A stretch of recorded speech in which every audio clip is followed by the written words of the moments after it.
Chapter Advisory Committee to order, and we'll start with roll call. Okay, thanks, Amber. Lee Warren. Here. Here. Steve Reinhardt. Here. Bruce Carpenter. Here. Bruce. Yeah. Brian Carroll. Lee Jackson. Barbara Evans. Here. Mike Morgan. Here. Here. Scott Reed. Here. And Brian did let us know he was not going to be here. Okay. Just so you know. All right, number 2, housekeeping. Okay, good morning, everyone. Some of the same reminders. We do have a virtual component to this, so if you are here virtually, if you can mute, we will mute you if we hear you. We cannot unmute you. Only you have the power to unmute yourself. And then we do ask if you are not a committee member, or a staff member, if you can turn your camera off, just so that way we have the big room up there. And I'll let him know.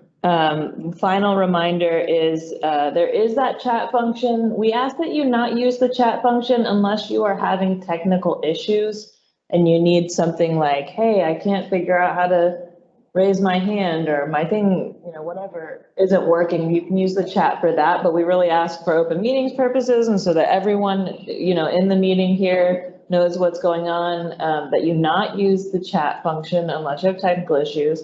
And you should be able to see on your screen, I just mentioned it, like a little hand button, and that it will allow you to raise your hand. You do need to remember to unraise your hand. And in the event that we do not see that you have your hand raised and it seems like no one's getting it, you can unmute and just speak up. You can always feel free to do that, especially as a committee member, but you do have that raise hand function. Good. Normally I'm on virtual and I can see when people are raising their hand, but I'm not this time, so can someone make me aware of something? Yeah, and you should be able to see it there, but we will also point it out. I say normally I can see it online, but. All right, so number 3, remarks from the chair. Just short and sweet. I'm just glad we're back in person. This is kind of nice. Glad to see we're not doing everything completely virtually, but it's nice to be able to have a virtual option, so that people don't have to make a long drive if it is a long way for them to give their input. So it's just kind of nice for everybody to be back and in person again. So. All right. Number 4, discussion of possible action to excuse committee member absences, if any. You just have one. Brian Carroll. Missing. I don't. And we knew in advance? Yeah, he let us know he couldn't make it in advance. You can take action on it. Yeah. Do we need to use it?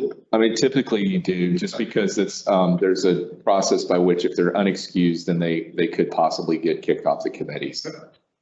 So entertain a motion to excuse committee member absence.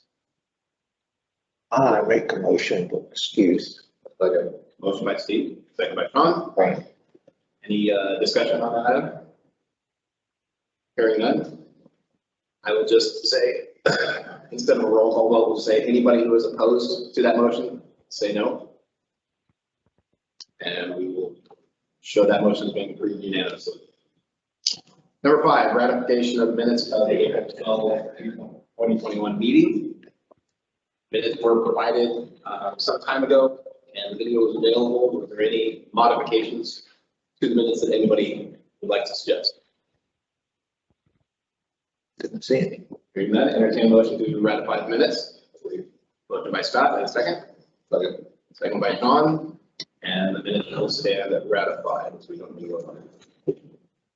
All right, number 6, general comments from visitors or written comments on non-agenda items. If you are a visitor and have a comment about a non-agenda item, please raise your hand and let us know that you would like to speak on that, and you'll have 3 minutes to do so.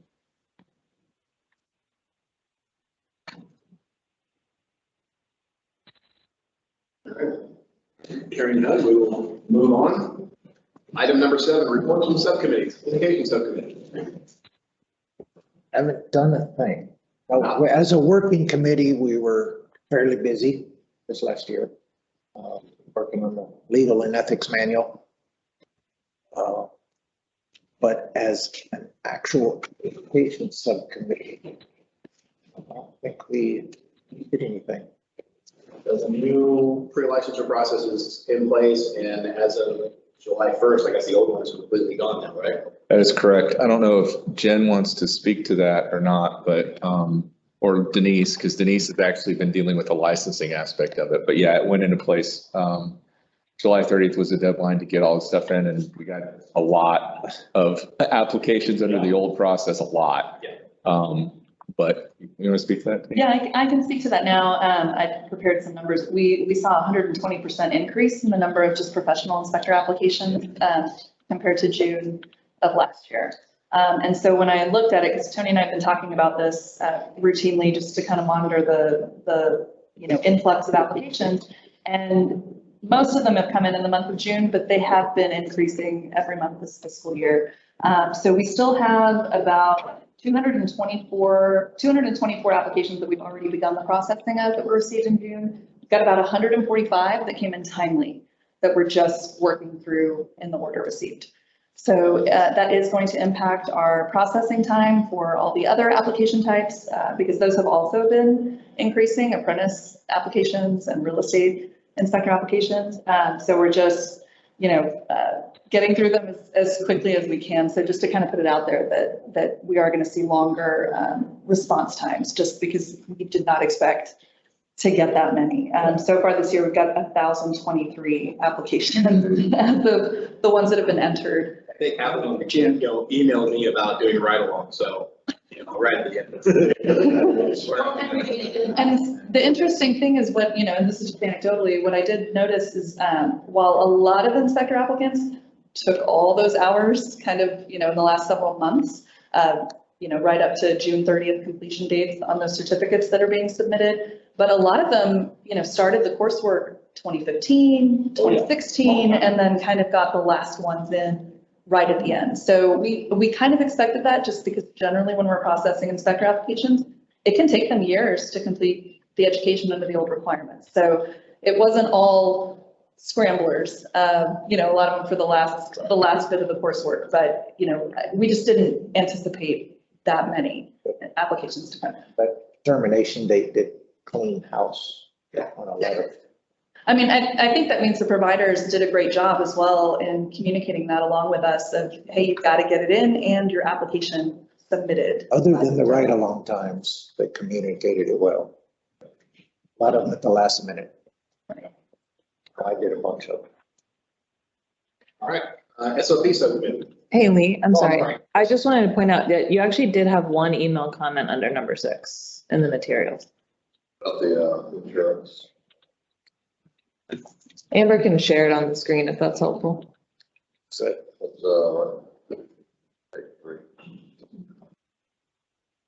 There it is. Doing parking insurance for less than 10 inspections a year. That's a statutory change. Right. yeah. And we could talk, when we get to the executive committee stuff, we can talk a little bit. I mean, we can address that then if you want to. I know it's not, and it's an, Executive committee stuff. yeah, well, we give our thing, because I'm going to talk about the legislative stuff. So we can talk about that then, but I don't know if you guys had anything you wanted to. first thing that came to my mind was usually that's the higher risk person that only does 1 or 2 a year.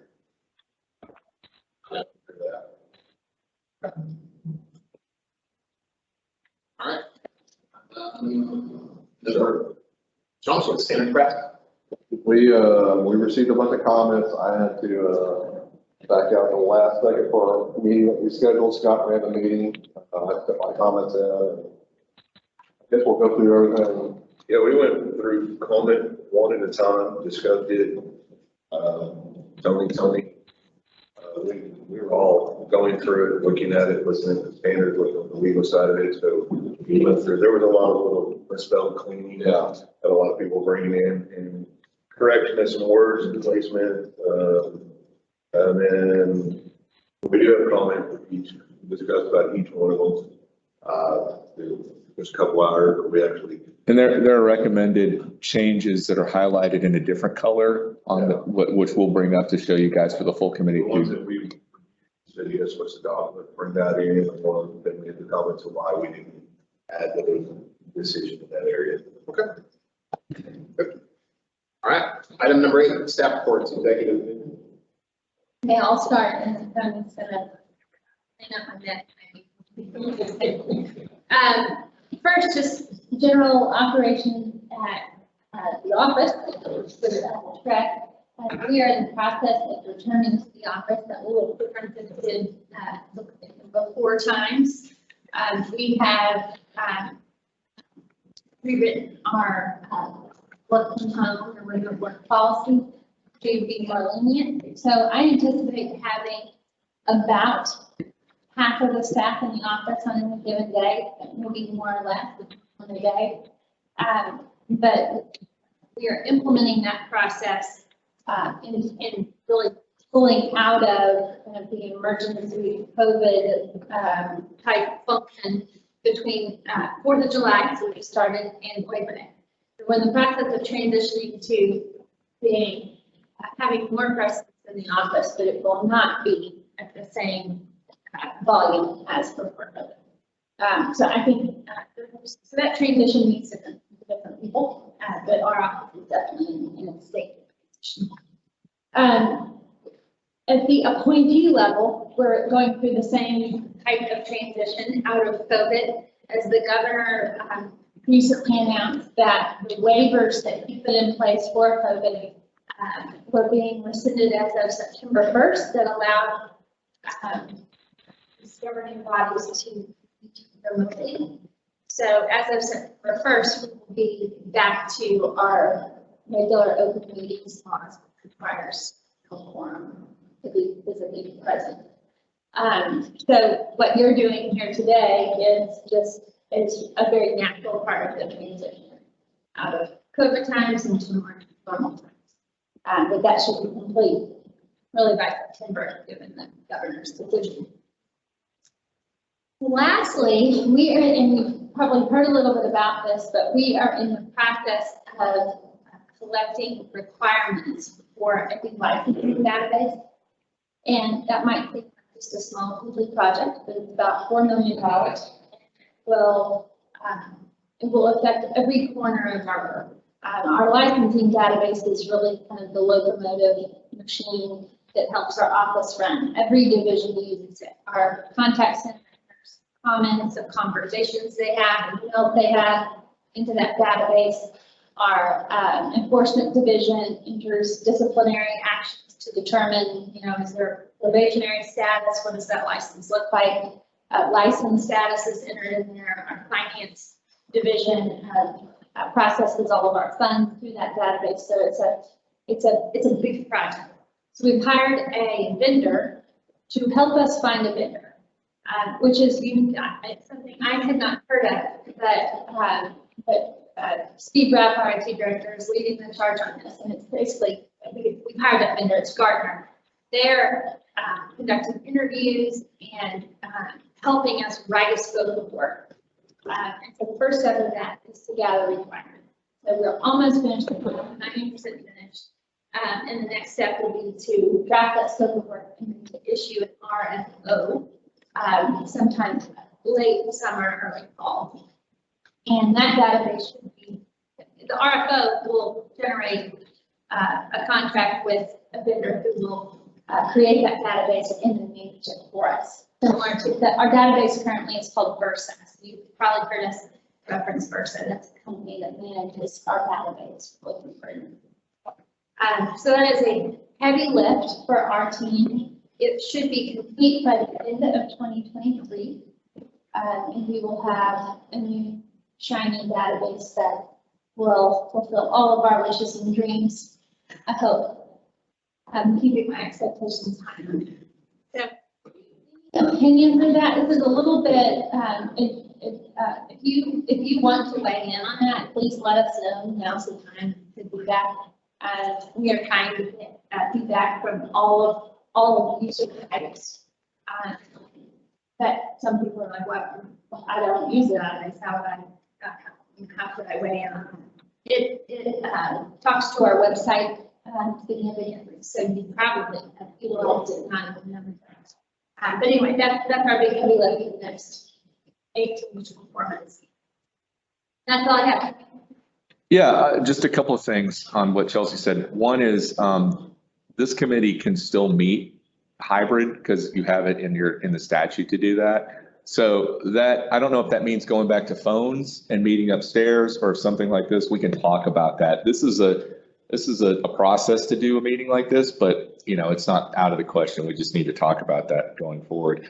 But, and then on the database thing, I think one of the things that you will probably notice an improvement of is the processing of inspector applications is all pretty much manual now, right? Well, the review. Yeah. Based on the previous education requirements, you couldn't build that. And the fact that the providers have been able to teach those courses for many years, we'd have certificates from all over. So the new system compared, in combination, with the new requirements should help with the processing of it. Of automating that, which will shrink processing time, hopefully.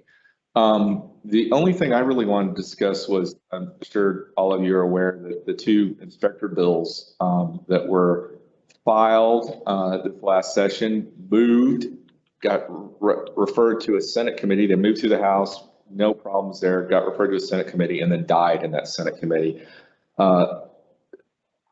It's likely not due to any sort of issues with the bills, more so just the process. There's a lot of stuff going on with the session and it just is collateral damage based on that. We will move forward next session to try to get those bills filed again. Again, they were the repeal of the recovery fund and repeal of the real estate inspector license type. So based on the conversation we had about that comment earlier, if that's something you guys want to address or whatever, that could be a time to do that in terms of whether there should be different levels of insurance requirements. I'm not saying that's a good or a bad idea. I'm just saying that could be addressed moving forward in another iteration of whatever those bills look like. So hopefully next session we can get those filed and get them go through, because that real estate license type really does kind of complicate things in a way that's not necessary anymore. So it'd be nice to streamline that. One thing to say about that is, most policy changes take about 3 sessions to become law. Yeah.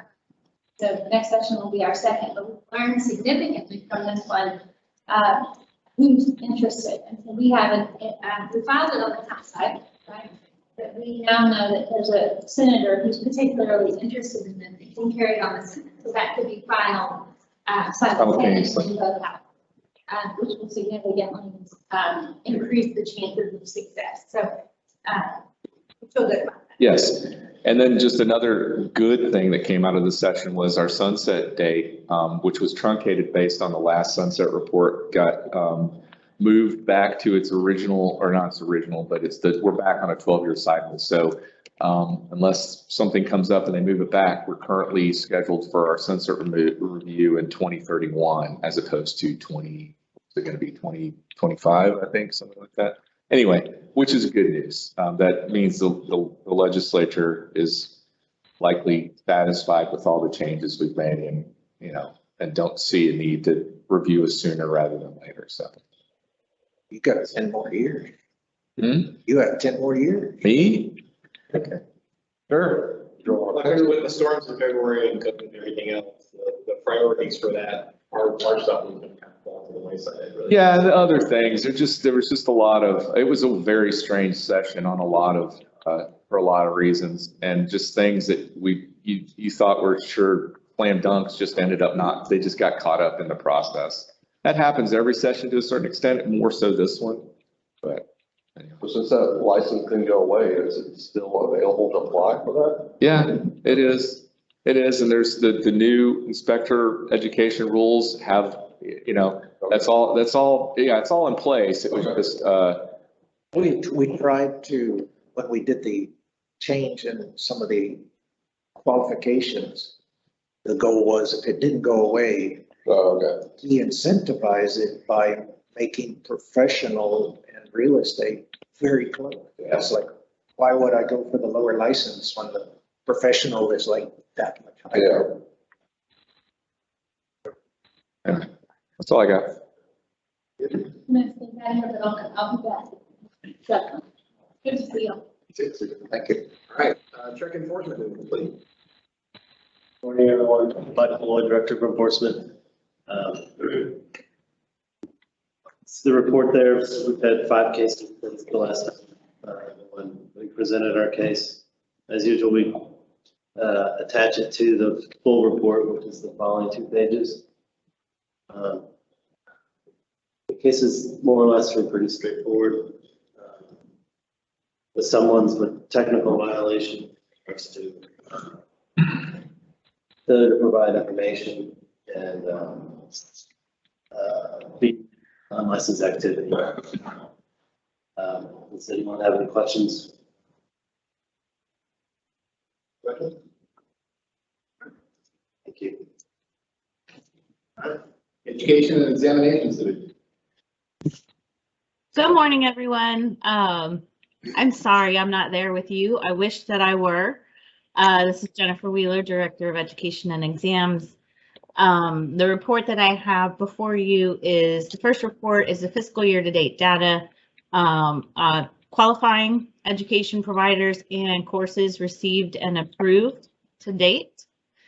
The second report is the same type of report, but for continuing education application provider and courses received and approved fiscal year-to-date data. I'll just highlight that we have 6 education providers that have submitted all of the courses for the new program, have them approved. 1 provider has them approved in 2 delivery methods. As far as the website goes, we have effectively cleaned that up. And so any of the old courses that were listed for education providers that are no longer available have been cleaned up. So the website looks good. I agree and appreciate Denise's comment earlier that our education providers did a good job in communicating the changes to their students and getting them through the courses in a timely manner. Are there any questions for me? Do you have any questions? No. Okay, thank you. All right, licensing.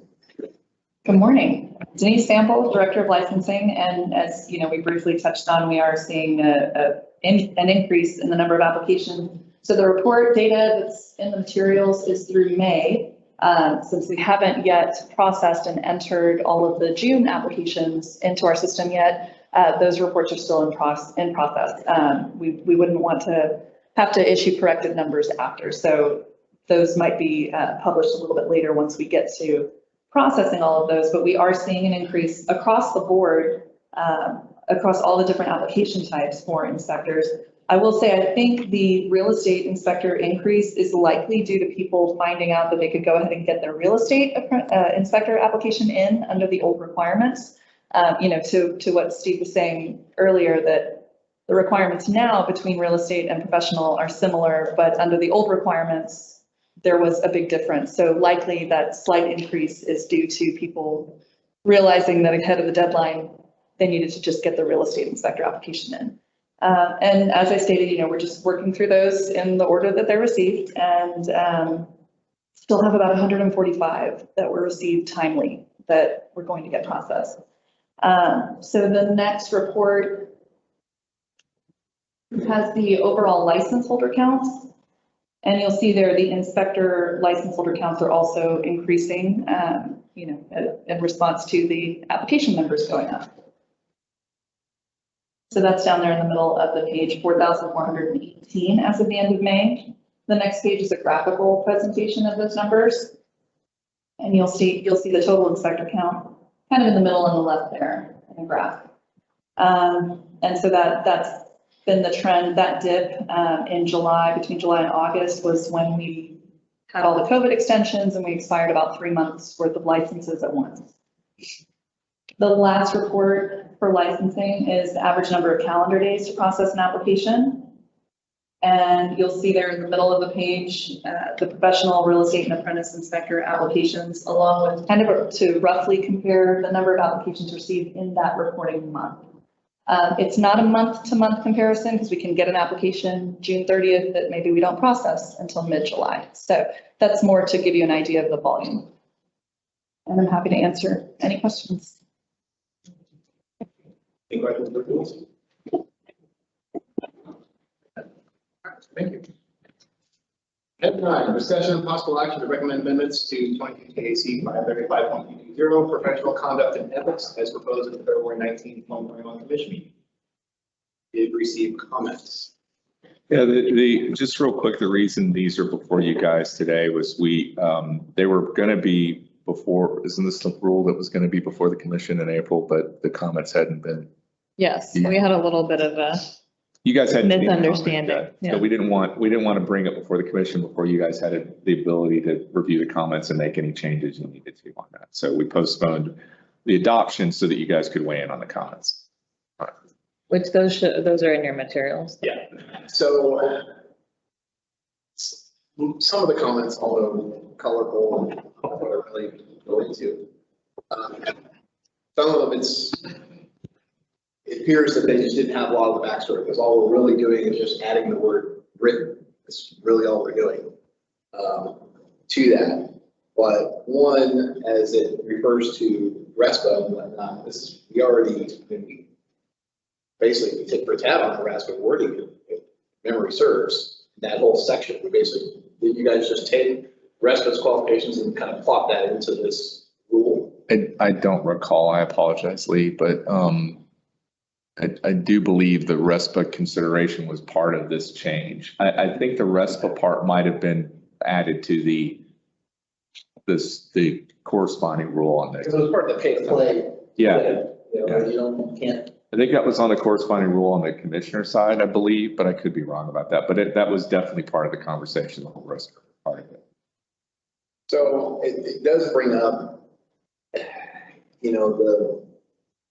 the issue that I've always had with getting referral fees and whatnot from service providers.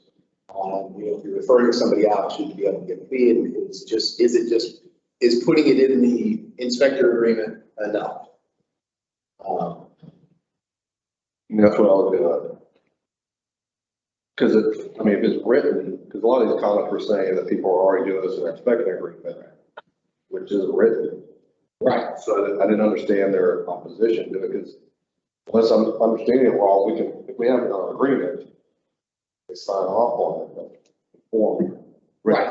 Most people who do it already have it in writing. Right. The rule wasn't to change it, it was just to make sure that it had to be in writing. Yeah. It couldn't be some verbal agreement or anything like that. This is just to add the clarification that consumer consent has to be in writing. Right. It just came down and we put the word written in there. Right. Yeah, That's all it is. That's the whole. And it protects both sides of the line. But a lot of these comments, I was like, No, under agreement, we're on the same thing. We're all agreeing. I don't think anybody's asking them to create another document. Separate. Right. Well, and even there, the paragraph states, receiving a fee directly or indirectly for services that are not settlement services of the process. So one commenter mentioned, a security service that was not considered a settlement service. So that's something that would be in here. Now, a settlement service, you can't do it because it is a RESPA violation. But a non-settlement service, that's all that this is actually referring to, and it's just saying you have to have specific written consent.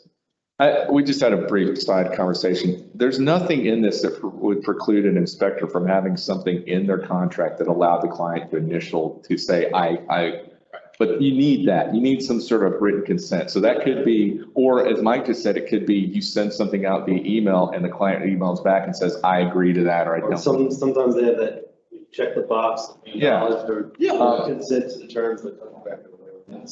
That's all we did in this whole thing, was write the word written. Yeah. For enforcement. Yeah. And staff and the inspector, the same page, you have a written consent to give somebody's information away. Yeah. That's the only thing, and I'm sorry, but I have to agree with Lee and Sean. These comments are in here going, Yeah, I mean, all it is protecting everybody. yeah.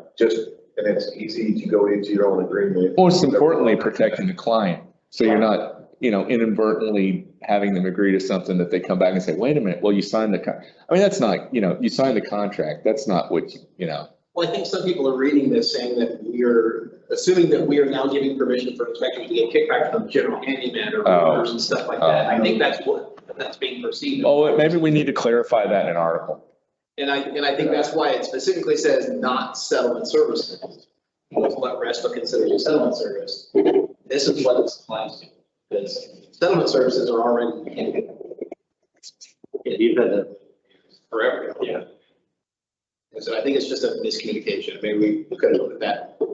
Maybe I could have worded that better in the article. But if you read it, I think it's pretty clear. Okay. And we can push out more and Yeah. and address, I will address this discussion in the preamble too, so. Yeah. Yeah. I think that's where people are getting hung up, and just this paragraph is specifically to non-settlement services. So, and then you got a lot of people that just like the idea that, it says, but the majority of the comments are like, yes, I agree, I agree, I agree. Yeah. You only have a handful of all that say, I don't understand. Biggest thing here is just to prevent verbal agreements, that everything has to be, which most people were doing. But I don't think we have any action to take on that, correct? No, just it was just there in case you wanted to take action on it, so that before we present it to the commission for final approval, that you guys have weighed in and determined whether or not you need anything else.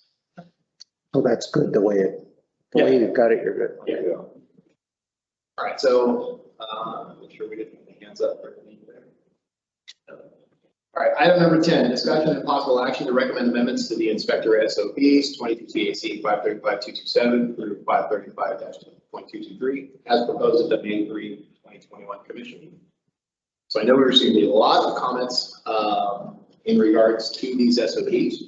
And I know that the SOP subcommittee went over that, so I will hand this over to John. So you guys can. I'm going to share my screen just so you guys can see the changes when we talk about them. We'll do a tag. Yeah. And I'll just say, I've got my notes on each comment, should you need them. Going back and forth, making sure I got my notes. We all have notes. We have a lot of notes. What color did you highlight the newer? They're in yellow and green. I will say that just in general, and Vanessa can correct me if I'm wrong, I think these are all non-substantive changes in terms of having to, if the committee agrees with these changes and doesn't make any additional ones, and I'm not talking you out of making additional ones, you can, but I'm just saying if all that's done is this, there's no need to repropose these. Yeah. And you're not, anything that you might recommend here too might also not be prohibitive. So- Yeah. So feel free to have that. We don't want to close that discussion now. I'm just letting you know that right now, there's not anything, as it stands, there's Yeah. nothing substantive in these changes. Sean was compared to the last one, so if you go through it, it's a lot of just house cleaning, correcting where we had shut off as 2 words and made them as 1. The doorway is doorway or door. Then the questions that actually came in regarding, sorry. The comment about the arc vault, we had to add verbiage to clarify that because it was written. Preamble. Well, the way it was currently drafted is it said it would require an inspector to call out the presence of an arc fault rather than the absence of. Yes. That was just language. So, I mean, we had a lot of these absences came in. And then the antioxidant. Antioxidant, and then actually we presented, actually I had the NEC school present the coding. Yeah. That's actually the wording, so we're not removing that. Okay. It's actually in the code, it's in the paragraphs of the code correctly. A lot of stuff that was, a lot of comments were quoting, wasn't the code we used when we had this discussion. Right. About antioxidant. Right, so the absence, a lot of the words on that one.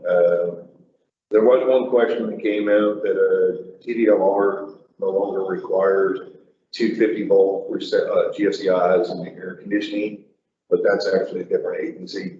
So that's their change of the rules, that's not ours. So are we requiring it? Yeah, I had a question about that. See, that's the only question I have in the whole thing is, DDLR announced their lettering to the state of Texas, to all electrical and air conditioning companies, that no GFCI is to be used on a 250 volt water heater or HVAC unit. They accepted. And that is actually statewide law. And ours, it says you call out any deficiencies in 1850 volt GFCI missing. But that becomes down to a state rule.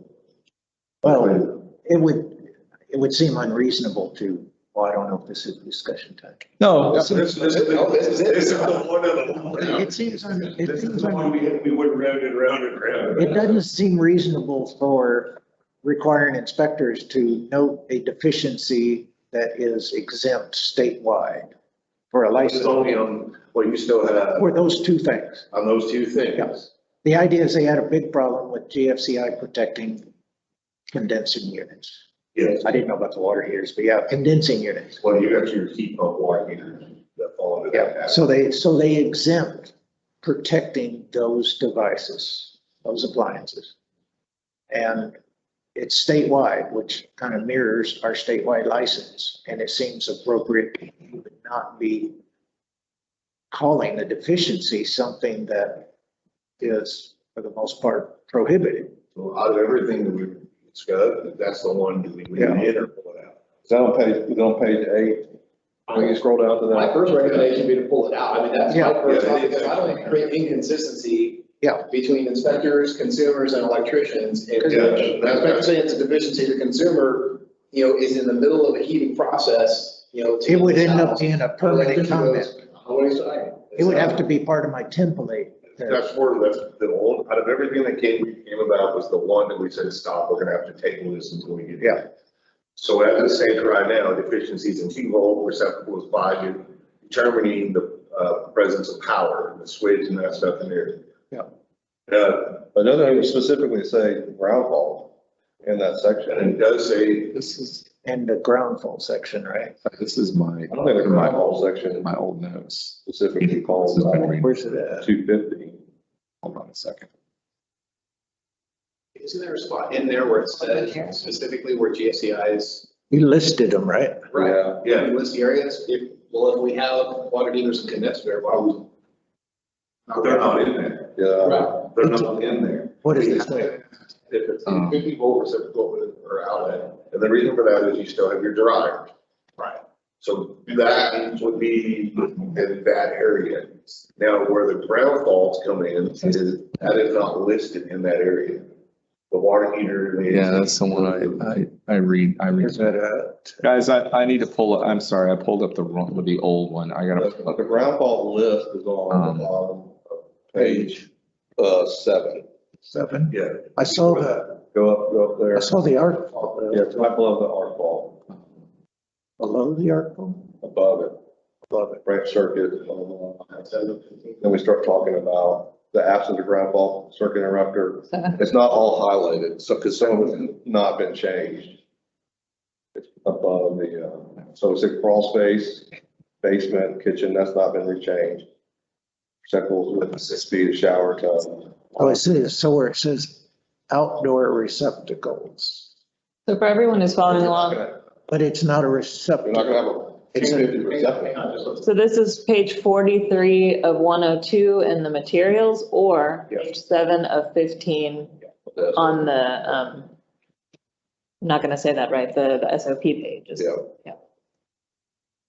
So it doesn't list out that being a requirement to call out 250, it's not ground fault. Yeah. No, I've got it. That's where the communication came in, that's where the. Okay, so you're, Going back to what it keeps being asked me is, I said, but if the state has opted out of that, but we're not calling it a deficiency in an AC. Right, So I think the wording is fine the way we have it.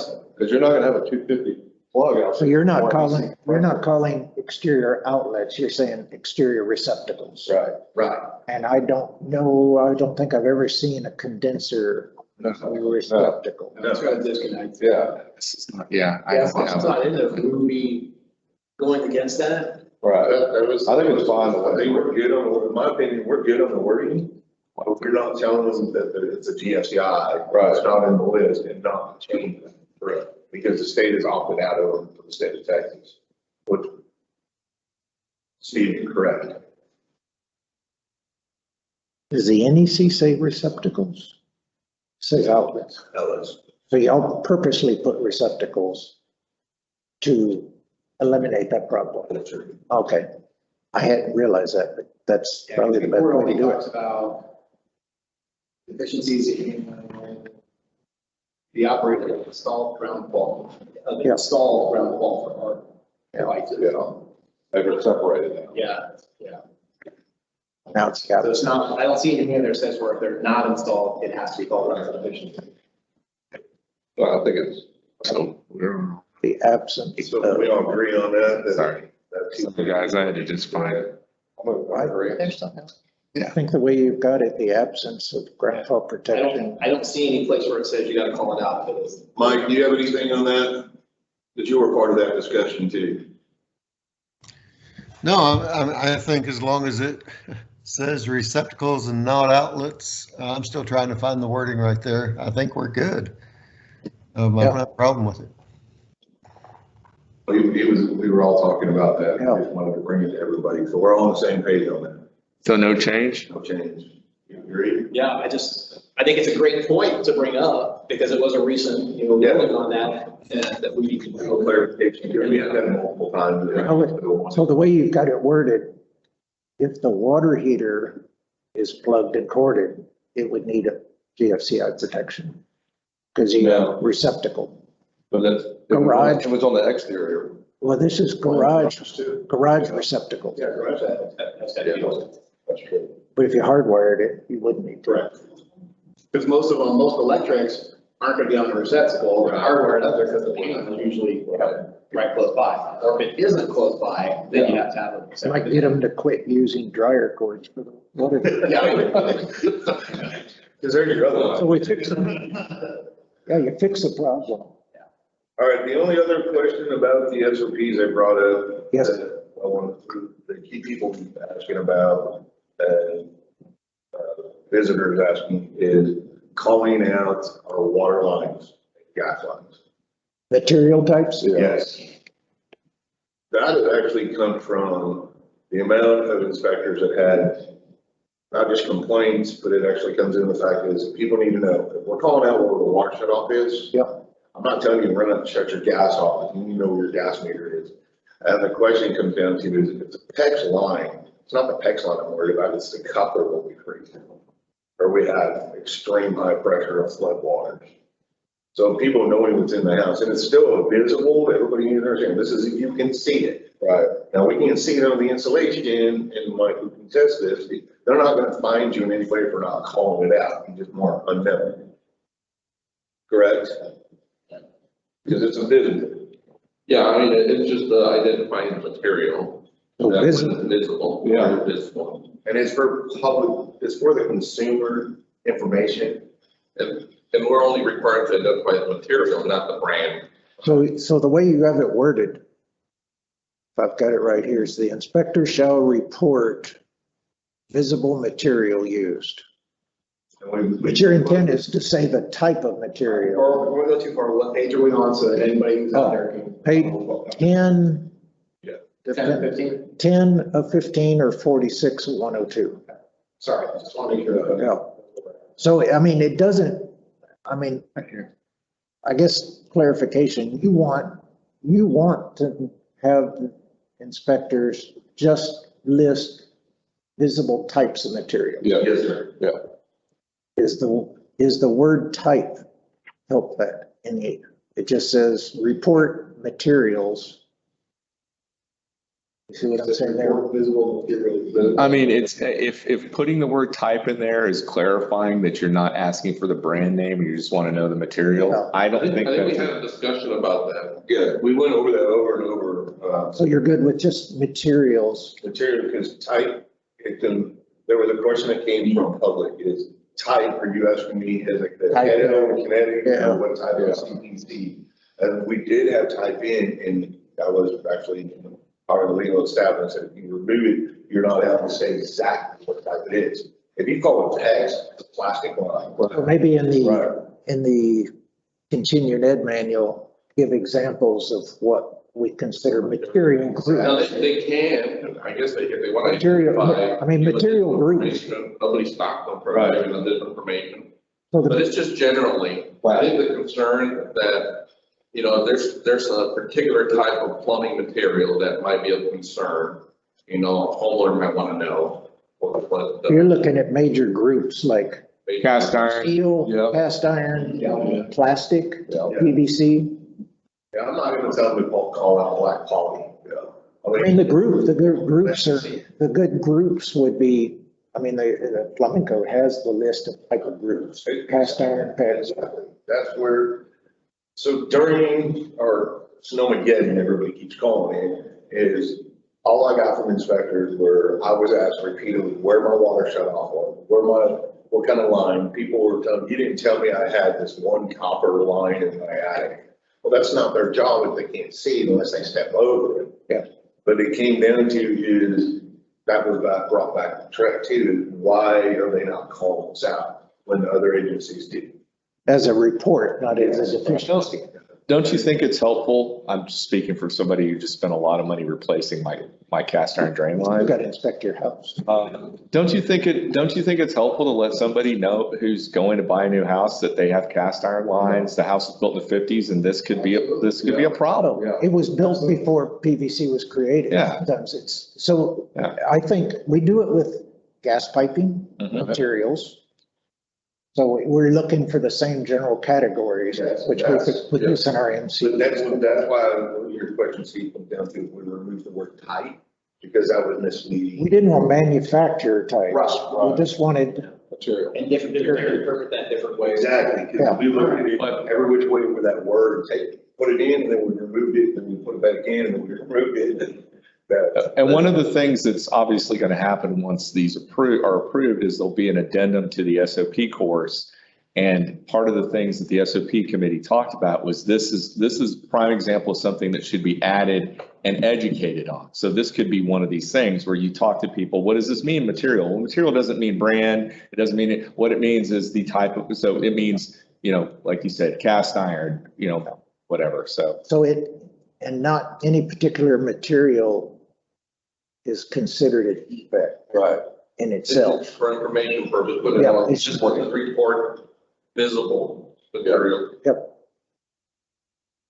If any of those materials have a defect, then that's in the next one. This is just a report. So that's a separate, it'll fall under a separate, Yep, category. got it. Just on the, if and when these are approved, would that be the time that SOP gets with education and starts working through that process of what really needs to be clarified and some of the? yeah, Jen can probably weigh in on what that process is because I don't exactly know. We've been talking about it on the, Yeah, Great. the group has already talked about it. Thanks, Tony and everyone, in preparation for this. So we have a process by which we, send an addendum or an errata sheet with changes to education providers after they've been approved to offer the course as it was originally adopted. So we're ready for that.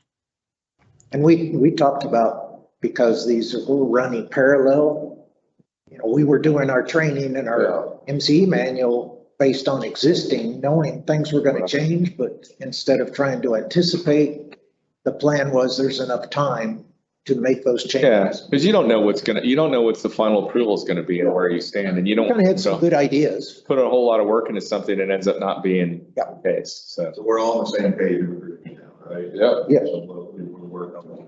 All right, so the next one is the air conditioning. Temperature differential. And the study goes from, and this is actually page 45 of 105 or 9 of 15 at the top, right? The temperature differential is something the entries we've always used. We put actually the wording in here, and then at the same time, or your second option is determine how you came to the method of the house is home. it's 95 degrees outside and the house is 60 degrees inside, I think the AC is working pretty good. If that's your finding, that's not gonna be going against you in any way. The temperature differential is actually the industry's most common used by manufacturers. And we looked at most of the major timber manufacturers to come up. We went from 14 to 20 to 15 to 22 to make sure that we were in the same, right? Tony worked with me on this quite a bit because we also looked at enforcement at the same time. It really, they needed assistance. They needed to be able to have some minimum guideline. And at the same time, we're not telling people to pro use, we're not telling them they have to use a gun or infrared. It's just putting a number down that we've been doing for so long that the schools actually teach it to put it into the word correctly. And then the second one was you have to say that the AC line was pure cold, pure can cold. It's however you have one way or the other way to come up with saying the performance of the system. Because there's always been wording not saying how are we getting the performance of the system. It just said we had to do it, but now we have two different options how to get there. And it's a little bit of a shift in thinking about what the SOPs are. The SOPs are just, they're the standards of practice for inspectors and so it makes sense to have some sort of clarifying way of determining that, but also the ability for an inspector to deviate from that, but in a reasonable way, rather than just kind of leaving it open when there's been questions about this for years and years and years. It's right up there with foundation performance. But yeah, so you're not misleading some inspectors. How the house feels may not have anything to do with the performance. You can go in and a house is 60 degrees on the inside and only be getting an 8-degree split. Yeah. So but it also goes into the type of equipment. We have so many newer equipment with their variable speed, you know what I'm saying? Yeah. And the DC motors is they drop down and remove so much humidity. When if I'm walking in the house and it's temperature outside, and I walk in there and I'm like, I'm gonna inspect it. It's out here for a while. It was cool. The temperature was this. Write it down. And Mike actually said that's not gonna make them say, well, it's at that time. So we're reporting the temperature, and it is very possible to report a temperature of 10 degrees and justify why that is not in effect to you. Yeah. Yes, right. Because of these factors. It was 90 degrees outside, the inside house was at 65. You know as well as I do, when the houses get that cold running for a long period of time, you're not gonna get a temperature split 15 or 20. No. You're gonna have a lower temperature because you have a wet house. You're hitting the point of diminishing returns in the performance of the unit because it's already cold inside. This is where we can actually say, we have the wording to say, you're doing your job. And you said, this is really why I didn't meet this one, but I met this one. And so, but some of the questions they had were the industry accepted method. It's like, which way are you pointing me? And then they also want basically saying you need to justify where that, you can't just say it's got a 10-degree difference. Looks good. Yeah. Well, you look at different other states and I looked at other states and I presented to Don and I looked at the other inspection companies and nationalities. They all have this in there. Yep. Yeah. And if we're doing the national test and we're following the same nationality, there's something that helps everybody in that area. It's the same wording. We pulled it directly out of. And initially, when we were discussing it, we kind of did a poll on the call. Everybody on there would take a drop. Whether they like them or they think they're accurate or not, they were all doing them. Just want to put them in the report. Yeah, you're talking to schools too. To do it that way. So let's put the wording in there and be correct. And the numbers were kind of all over. Yeah. This gives some Yeah, numbers. this is actually from Tony and I, when looking at each manufacturer, and I went down the list and I went through manuals and I looked at different brands and then actually contacted the manufacturers I showed contact with. I presented it and I said, this is the range. Yeah. Because it's all over for Texas. Did you run into any questions on where to make those temperature? That's why I said at the beginning, we're not asking them to probe. No, I mean, it was, so when it just says. Does say in their supply and return. Yeah. It does say supply and return. I'm not telling you what supply to use or what return. It says between the supply and return. There's Well, different, the supplies will vary there's different points where, from what I could tell from the educational materials, there's different points in the system where the inspector could measure. Yes. Here. So we didn't want to get into telling them exactly where. We're going to leave it up to The them. closer to the unit, the more accurate. More accurate. Farther away, you are testing the performance of the ductwork and not the unit. Right. So, That's the yeah. delivery system, not the unit. Yes, And then we also included some language there allowing for extraneous factors. Yep. Like in the opinion of the inspector, if he's working, but there's something that's existing that's affecting the performance, but it's an extraneous factor. There's some language that we put it in there. The important thing is to document. Yeah. I mean, that's the thing. You're giving inspectors the ability, so you provide this one method, which is, as we said, the sort of readily acceptable one. You can deviate from that, but they need to explain how, and you're relying on their expertise and their opinions on how to come up with that. So it gives them some leeway. And there were some comments asking how, we want you to tell us where. And that was not consistent with what we've done in other parts of the standard where we weren't going to come up with a tool list and tell them exactly where to probe it. No, and that's where the wording went through. Is you have a general location, you have a general number, or you state why you said it. you don't tell them where to take water pressure. No, exactly. Wait, although it won't be different, but Yeah. I think that can be addressed in the MCE training. That's, the CE provider, not only that, but the education people to do the core testing, they're already. And the thing about having a standardized set of materials is the subject matter experts can come in and determine this is how this ought to be addressed in the class. So there's some uniformity there as well. Yeah. I think it's good discussion. All right, the last one, and it's not in our standards, it came down to, we had repeated questions about the report program companies. The I sequence, spoke to them, Sean spoke to them. I will tell you right now, I do know that, I'll say it straight out, is Home Gauge, Whisper, and Spectora are ready. It wasn't that much of a change. People were saying it's gonna cost millions of dollars. oh, yeah. And It was only a few hundred thousand. comment that came in, but we actually spoke directly to providers, programmers, and they were like, it's not gonna cost them. Yeah. I mean, I still see reports people send me and I have to hunt for the 7.5 and it can only be found if I print the online Yes. weird version. So clients will never see it if it's presented like a lot of So inspectors. most software companies have been around for a long time. They know that every 5 to 7 years, they're just going to have to update the form. It's just kind of, it's. No, I meant the whole 7.5 is non-existent for Oh, the yeah. average client because you get that, You you get that really. There's superfluous stuff. Yeah, and the only place you can find it is if you go to that little bitty print PDF that's obscure in the header, and then you can actually print a 7.5. Other than that, you'll never see it.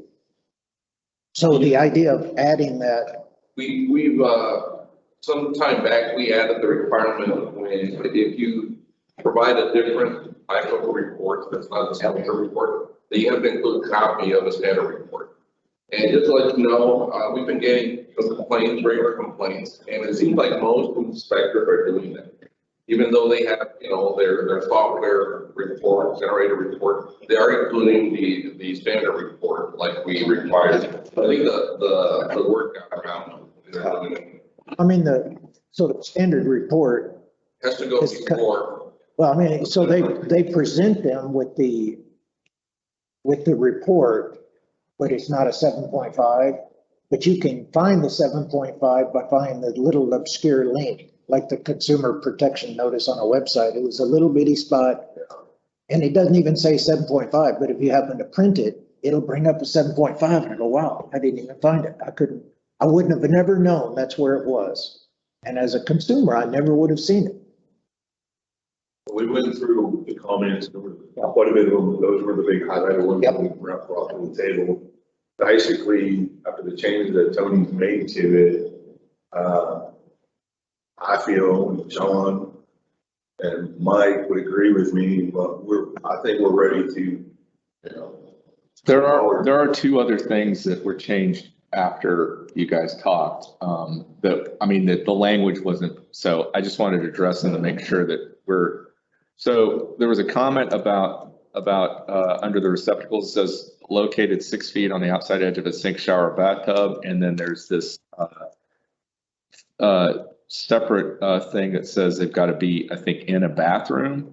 And so the question was, does this the C1I, which is, I guess, up here, right? Yeah, C1I, bathroom receptacles. Is this an overlap? In other words, where you say absence of ground fault in all bathroom receptacles, and you get down here, receptacles located 6 feet within the outside edge of a sink, shower, or bathtub. Because sink could be a kitchen sink, anything else. When you put shower and bathtub, isn't that already covered in bathroom receptacles? Well, it's kind of saying if it's there, it's GFCI, but it doesn't say it has to. Code. That was the wording, because they consider the shower as a closed off door when you do a Jack and Jill. Okay.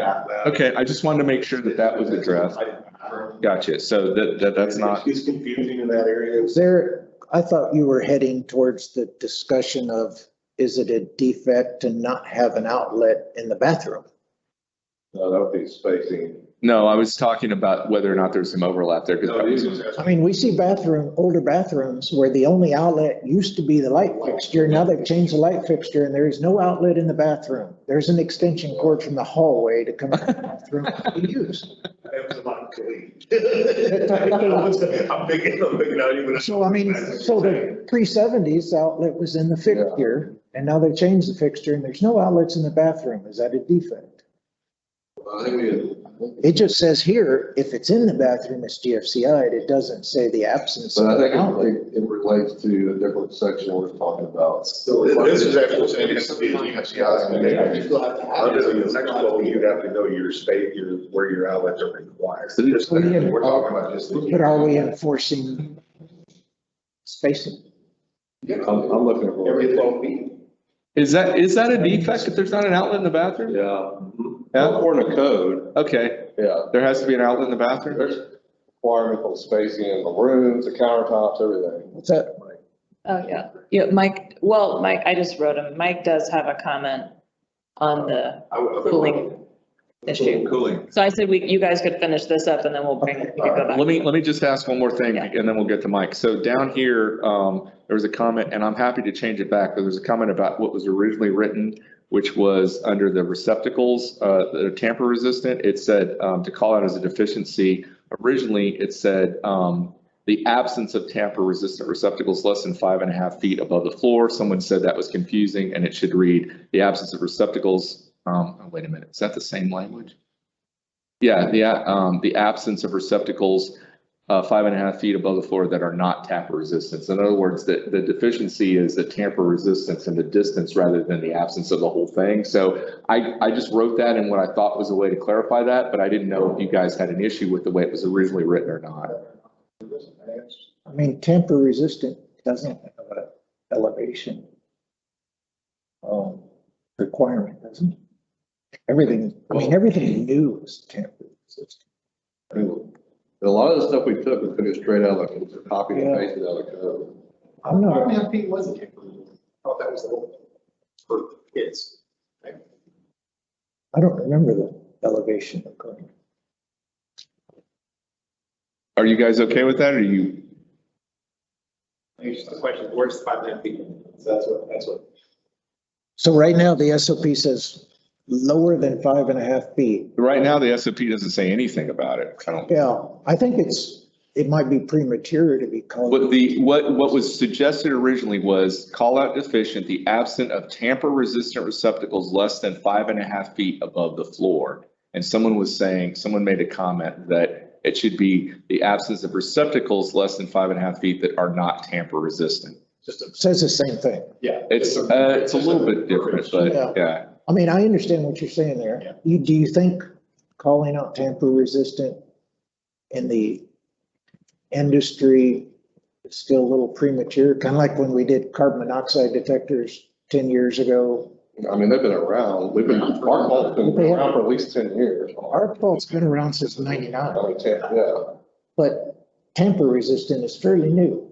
I mean, we've had a pretty good stance of not adding something to the SOP that's only a few years in or 5 years into the industry, because it still makes a defect 95% of the houses we look at. Well, I mean, we're gonna run into the same issue as we do with AOCIs on the house, older houses and whatnot. I mean, I think it's, Yeah. the inspector just put in a. It's awareness, make them aware. So that, yeah, 5.5 feet, I'm fine with 5.5. Is this okay? The way it's Yeah. worded? It's actually later. It's. I just missed it, but Is it's. this, 2008, when tamper resistant first came into play? So it is, the tamper resistant is based on the height? That's all the Yeah. NFPA. Okay, all right. Okay.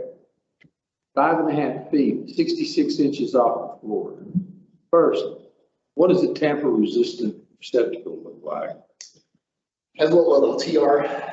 Well, it's- But it's basically has a plastic or you have to. You can't see inside the receptacles because they got doors. And there's a little slot. You can't stick a hairpin in one side. Okay, got it. All right. So, yeah, it takes pressure from, but so if you have 2 bobby pins, you can do it. Yeah, you gotta be outrageous. That's why I didn't say tamper proof, it's resistant. Okay. Give one to each kid and have a whole, so that, Hang on, hang on. yes, And 66 inches. figure if you're taller than that, you should know to fit something in. Yeah. The idea is to get it out of the range of toddlers that might be playing with something. So the 44 inch above the cabinet, above the counter height. That's 44. Like a kitchen countertop has to be tamper resistant. Okay. Yeah, And a bathroom countertop. same thing, yeah, Same thing. yeah. All right, I guess maybe Your receptacle. toddlers. Yeah. I mean, if you've got the plug on the plug on the light over the mirror, sure. Yeah. But people, I guess, would put toddlers on the kitchen counter and they get bored. Or the toddler could climb up there on their own and do that. Yeah, get a steps. I mean, yeah, that looks fine. Okay, all right. I got it. Want to go back to Mike? Yeah, back to Yeah. Mike's thing. Thank you, Mike. Sorry about that. Yeah, I'll just tell you what I wrote. I saw as we were getting ready to leave the air conditioning section that it said returned air. I've never heard it called returned air. Maybe I'm wrong. I've always called it returned air. So I was just wanting to ask the other inspectors. I think we had a conversation about that in one of our meetings. Yeah, we did. Clarifying that we wanted air that was returning to the system and a bunch of. In the industry, under HVAC, we found the wording that said return repeatedly. Yeah. Returned? Yeah. Yeah. Return. Once it's in there, it's returned. Yeah, I got you. Yes, but that's, return is not directed as returned as it went. It was, the wording was brought up before Mike, yes, and it was one of those. I can Much research. I can see the argument, the air coming down the hallway is returning, Yeah, it's returning, return is actually entering the system. enter the system. Yeah, And you were trying to define the return. air that's actually. I think it says in the manufacturer, I think we found it. We found it, that's where we found it. It does sound odd, like Mike said, it sounds like a typo. Yeah, like, but we can find it wording in the manufacturers and it's actually in the ACO rule wording in that way too. So the actually air conditioning governing body says return. Okay, as long as it's not a typo and it was already discussed. Appreciate it. I don't think anybody uses that terminology, but. I didn't know that. It was brought up to us about it. Yeah, And it was actually a public member that brought it up that said it just said return and not return. Okay. What other comments on the SOPs do we have? That's it. The only other one that I saw, and you said I missed, maybe I did miss it, but I know there was multiple comments about the antioxidant compound on the. And that's what we did in NIC, the electrical school here, and then us the wording directly out of the chapter 10 of the NEC, and it's been in there since 2002. Yeah, It was required, and then it goes into, the 2018 actually says, some manufacturers, we do not require it, but we're not knowing manufacturers. So we went, completely. So we'll still require it even if it's not required. Right, and then. That's right. I think we put, what I'm wondering is, should we not put like when required or something? That opens up a whole. That's, Okay. yeah. That's fine, that's. We did talk about that on various aspects of SOPs, and it just came back to like, well, what does that mean? And it, Okay. yeah. That's why we talk about that. If you said, a lot of that We out. did that for the GSCI things that were required, and then we ended up listing them all. We did take a lot of it out, and then did the research before we went any further, and then talked to enforcement, the attorney, and then went outside to the industry, and then verified that it's still been required. I just didn't want us to have to put in the SOPs that, the ASKD and 100 and start. Right. Specific. Yeah. I didn't want to. I think that's not the final scope. Okay. That's not, you're not licensed electrician. so there are times that Got a hand raised from Bruce. Bruce, go ahead. Let me unmute first. Can we go back to the GSCI requirements one more time? Sure. But before we step back to that, we're okay with any absence and everybody's. Yes, sir. I just want to make sure at this meeting we talked about, because it was in the comments multiple times, and I want to make sure that people knew that that did get discussed. Yeah, that's what I went directly to Is- a company and. would it be okay for an inspector to not mark it as a defect if they knew that manufacturer? Yeah, because if it comes over there, they'll say, well, I know that manufacturer doesn't require it. They can't be fined in any way for that.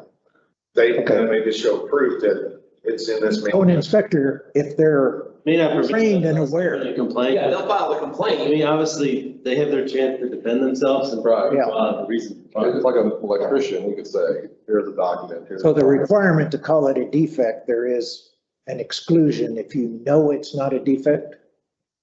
I think it's that way with everything. Okay. I think the important thing is that they should document it. Yeah. Yes, you just, In the report, when they do the inspection, not afterwards, because that's what is going to cause the complaint if they don't document it. No, I did the opposite, observe, but I did not. if they This is didn't, a compliance because it is wire. A lot of people would make that as a wire notice, hey, no any oxidation was found per manufacturer. So. okay, GFCI? Now, Bruce, go ahead. GSCI question. Okay, on the 6-foot rule, the fact that an outlet may be in an adjoining room, a closet, a hallway or something of that nature, would this catch everything that would be in the 6 feet range? Yes, sir. Yes, sir. Anything that's within 6 feet of a basin, the edge of the basin is how it's actually. Like a 6-foot string. Yeah. You can. A doorway. Take a 6-foot tape measure and walk it around and complete. If you're in a hallway and there's a door right there and you open it up and there's a receptacle, it should be GFCI. Yeah, because you can imagine you go from 2 feet out, your 3-foot drop, that's 5 feet. That door, as far as I know, NEC did add in the commentary that doorways, cabinet doors and doors were not intended to shorten the distance. Exactly. So it does not, it is a distance from the point of the basin to the receptacle point. It's point of. So even if it's a different room? Yep. Well, Because the idea, 5 feet. the concept is, could I plug in that bathroom? Yep. In that bathroom that does not have a receptacle, can I plug in my hairdryer around the corner in the hallway because it's close enough for my hairdryer? Within 6 feet. I see. They did that in 2015 when I remember the cabinet. There was a question. But so you gotta, the They're thing gonna has to change go, what you're not through the wall, they have to go around. Yes, so you put the end of your string on the edge of the basin. And then. The other end, I can That's reach still, out. yeah, I got you. It's like an electrical cord. Yeah, the shortest path, it reads the code. Cabinet doors that went underneath. People used to think the doors would break that rule. And the NEC came out and said, no. Does that answer your question? Yeah, thank you. Right above that says kitchen countertop receptacles. Is it, I know it is kitchen countertop receptacles, but the way the way I read it was receptacles that service kitchen countertops. And I know it sounds like a little weird word, but That's just you. but over, no, like in the receptacles, on the flip side of the kitchen that face the living room. Yep. That's a 6 foot, You still got the 6 foot. that's a 6 foot rule. But that's, some of those are beyond 6 feet, but if it's on the other side of that countertop, It doesn't serve unless it's, serves. It's gotta be within- Right, it says, the code says receptacles that serve countertop surfaces. Right. And are supplied by 150 volt or less shall have ground fault. so if it's within 12 inches of the countertop, it could service the if it's down on the floor, it's not servicing the Which does countertop. not necessarily mean it's within 6 feet of 6 feet. You love how inspectors. But there are some really good, So that's why I'm looking at that little one right above, number 6 or number 6, kitchen What page? countertop receptacles. what page on? It's right, it's up right up there. Okay. It's the one right above, it's here, right here, Right above the highlight. where it says kitchen. If we should just modify that, say, receptacles that service kitchen countertops, because that would actually coincide with how it would actually go code access. Okay. But then, Because the first, Because that's one we didn't change. That was, because it's not. That's They didn't address that. because this implies, this, More in the middle. Yeah, no, I agree. Yeah. because this implies they're on the kitchen countertop, Right. whereas servicing may not be on the countertop, it's So around what the do edge. you want, Tony? We just put the word serve in there. Kitchen. Kitchen countertop. Kitchen countertops, countertop. Oh, I think it needs to say receptacles that serve kitchen countertop. Okay, let me make a note.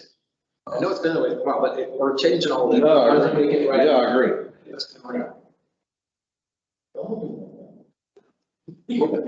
Where were you 2 months ago? We might be able to, well, back to the bathroom thing, the code does address, so it says everything in the bathroom has to be protected. Yeah. But then it has another section down below that word, which one? I think it It should, specifically addresses bathtub and shower stall receptacles. Within 6 feet. Yeah, that's why when I brought that up, you guys said in the code it's two separate things, so we just leave it the way it is. I mean, I do comment if there's not a receptacle in the bathroom, but it's Yeah. apparently above the SOP. You can write out its efficiency. Yeah. With spacing.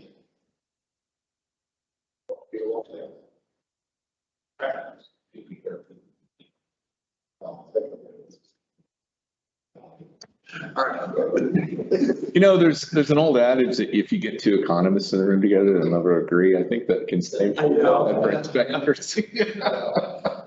Question, Well, the purpose is, it's like we've gone through this, for so long, we want to make sure that when it goes through, that it's actually done right. No, I got you. Let's see. so in the So mechanical, bathroom exhaust fans, is that a new one, you've added? I believe it is. Page 13 of 15? Let's see. yes, that's been added. Lack of mechanical ventilation in the bathroom. So historically, the vent has been associated with the toilet, not necessarily the bathroom. But the code's never been on that page. Everybody's had it in their minds, the toilet, but the code's always says the bathroom is defined as. Not the definition of a bathroom. So you get the little quarter bath, it's just a toilet and a vanity. Bathroom. Yeah. I'm just saying. If you have a tub, shower, sink, one room, toilet's another room, both rooms have to have ventilation. Is why we put that in there, so that we're being consistent with the code. Never knew that. Has that been changed from the old without an operable window? No. No, And it says without, And and you have to have two fans if the commode is in a separate. right, room. you have one in The door that actually closes includes that room. one in the toilet area, one in the tub, shower area. because that wasn't in, we had to put that in the ordinance for the city because not in the, Oh, really? it's in the water closet. But it's smart. I don't open my window. I guess Bath doesn't have one. You don't open the window when it's 100 degrees or 10. Yeah, it actually says in there, if you look up there, it actually says if no operable window is present. Yes. So they didn't show, they haven't changed. No, it had changed. And that operable, we figured out, we talked about. Yeah. I think Steve brought it up last time. Yep. The sister, well, actually. I think it It was Mike. It was Mike. Good idea. We went through that and verified the wording, which way it had to go, but,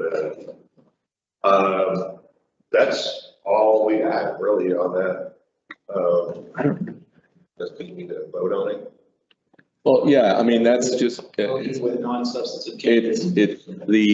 so I don't know does the agenda speak to the report form rule too? Because if it does, I guess you could take them separately. That's the next. Okay.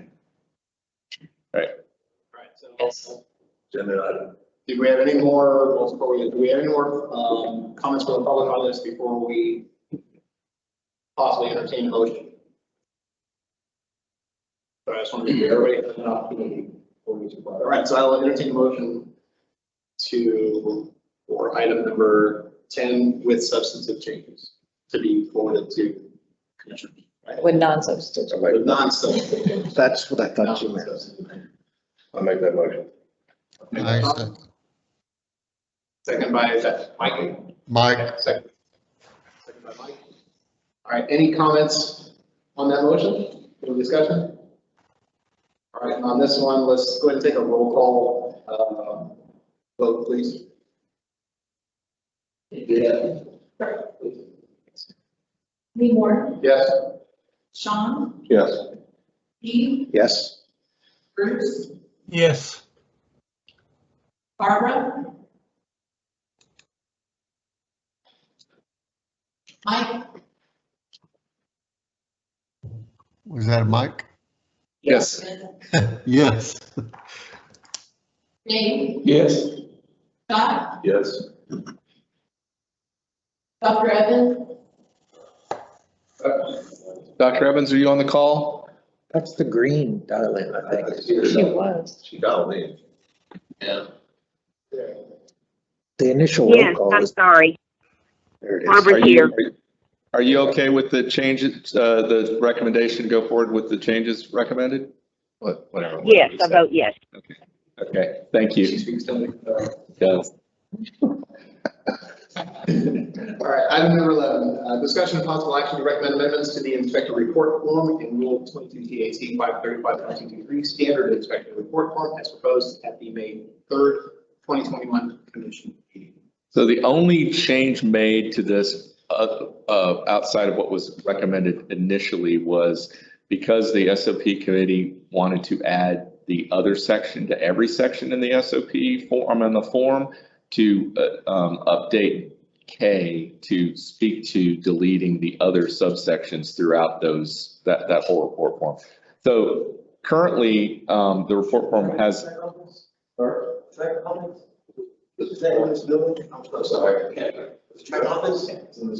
Open office? Yes. Yeah. So sorry, guys. Do you want to take- Yeah, can someone? I'll help. Okay, thanks. So currently, the report form has, I think, 3 or 4 sections that have an other for you to put other comments on. And the SOP committee thought, why isn't that available for all the sections? It seems odd that it's just for specific sections. So it's been added to all the sections of the report form. But because of that, this section of the rule needed to be amended so that the inspector can remove that from all of the sections as well. So this was my attempt to do that. I don't know if you guys are okay with the delete other subsections of section, 1 through. So the other is in there as an option, but it is, you can remove it. Yeah, because you currently can remove it from the ones that are added on there. So I just It was shown. changed. It's kind of weird that it wasn't in all the sections. It is odd. I don't know what the purpose of that was. First thing. 3 of the 5 sections.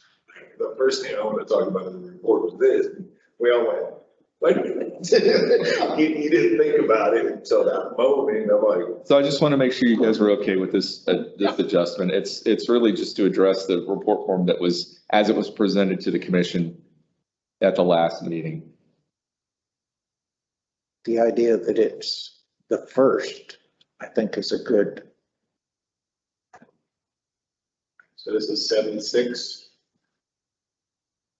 So in about 7 or 8 years, people will finally start. so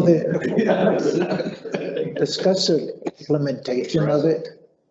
So that's something we can talk about, I guess when Vanessa gets back, but I looked up the way this worked last time was the rules were adopted at the May commission meeting with the report form, with an effective date of September 1st. So that gave 4 months, 5 months? There was some overlap where you could use both. I don't know about It that. seemed to me there was, I remember something in There the was, July you can use range. the form 7-5 early. If you want to, it was an optional period. So that was, I mean, we didn't officially call it an overlap, but once it was adopted, we could start using it. And then we had a cutoff for the 7-4. Yeah. Yeah, we actually, because we go, when 7.5 came out with the CSST, it said you could start using it when it was adopted, that was in May. And then 7-4 had to be. Obsolete by September, 1st. There was a cutoff. Yeah. But. And it's really, That one didn't coincide with changes to the SOP, so. Yeah, that was just adding that, like, that's just, yeah. So, yeah, I think that might be a little trickier, right? Having an I open. I think, don't remember what we did when we changed. was there anything in the SOP? Is there anything in the SOP that we're adopting that you could not Do in the S704? pray in the 7.5? Yes. Yeah. Gas, Gas and then identifying the various types of some report. material. So, I mean, you could put them on the 5, but there's not a current space for them on the 5. Right. So Well, if there's a space for other. So the form really needs to coincide with the implementation. It does, and an overlap may not make sense in terms of what I think you might want to think about is just giving people enough time to transition, but have a hard date for when that stops rather than having an overlap. So you could start at 7.6 anytime early, Yeah. but no later than the implementation of the new SOP. I don't think that once the standards are approved, let's say they get approved in August, next month. I don't think there would be anything that would really stop you as an inspector from going, I'm gonna start, even though the hard date would be the first. What are we expecting? Well, Steve makes a valid point. There's not anything outside of when the SOPs get approved. There's nothing in the 7-6 you couldn't currently, like if it was approved now, you could use it for the current SOPs.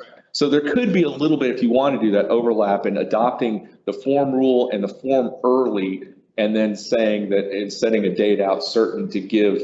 But the issue is also, again, I don't know if this matters or not. You know, there are software providers and stuff out there, but if you gave an overlap, you would give them time as well. Well, that's my thing. If we allow that the 7.6, if approved, to be started early, Yeah. I think the more time we can give the software providers to deal with that, I think that would. Well, Because there's nothing being deleted in the 7.6, it's all addition. yeah, so what you would have to Well, do, the preamble is working being Yeah. corrected. But the form itself, there's Right. nothing being deleted. That's come from the programmers that said this is copy and delete.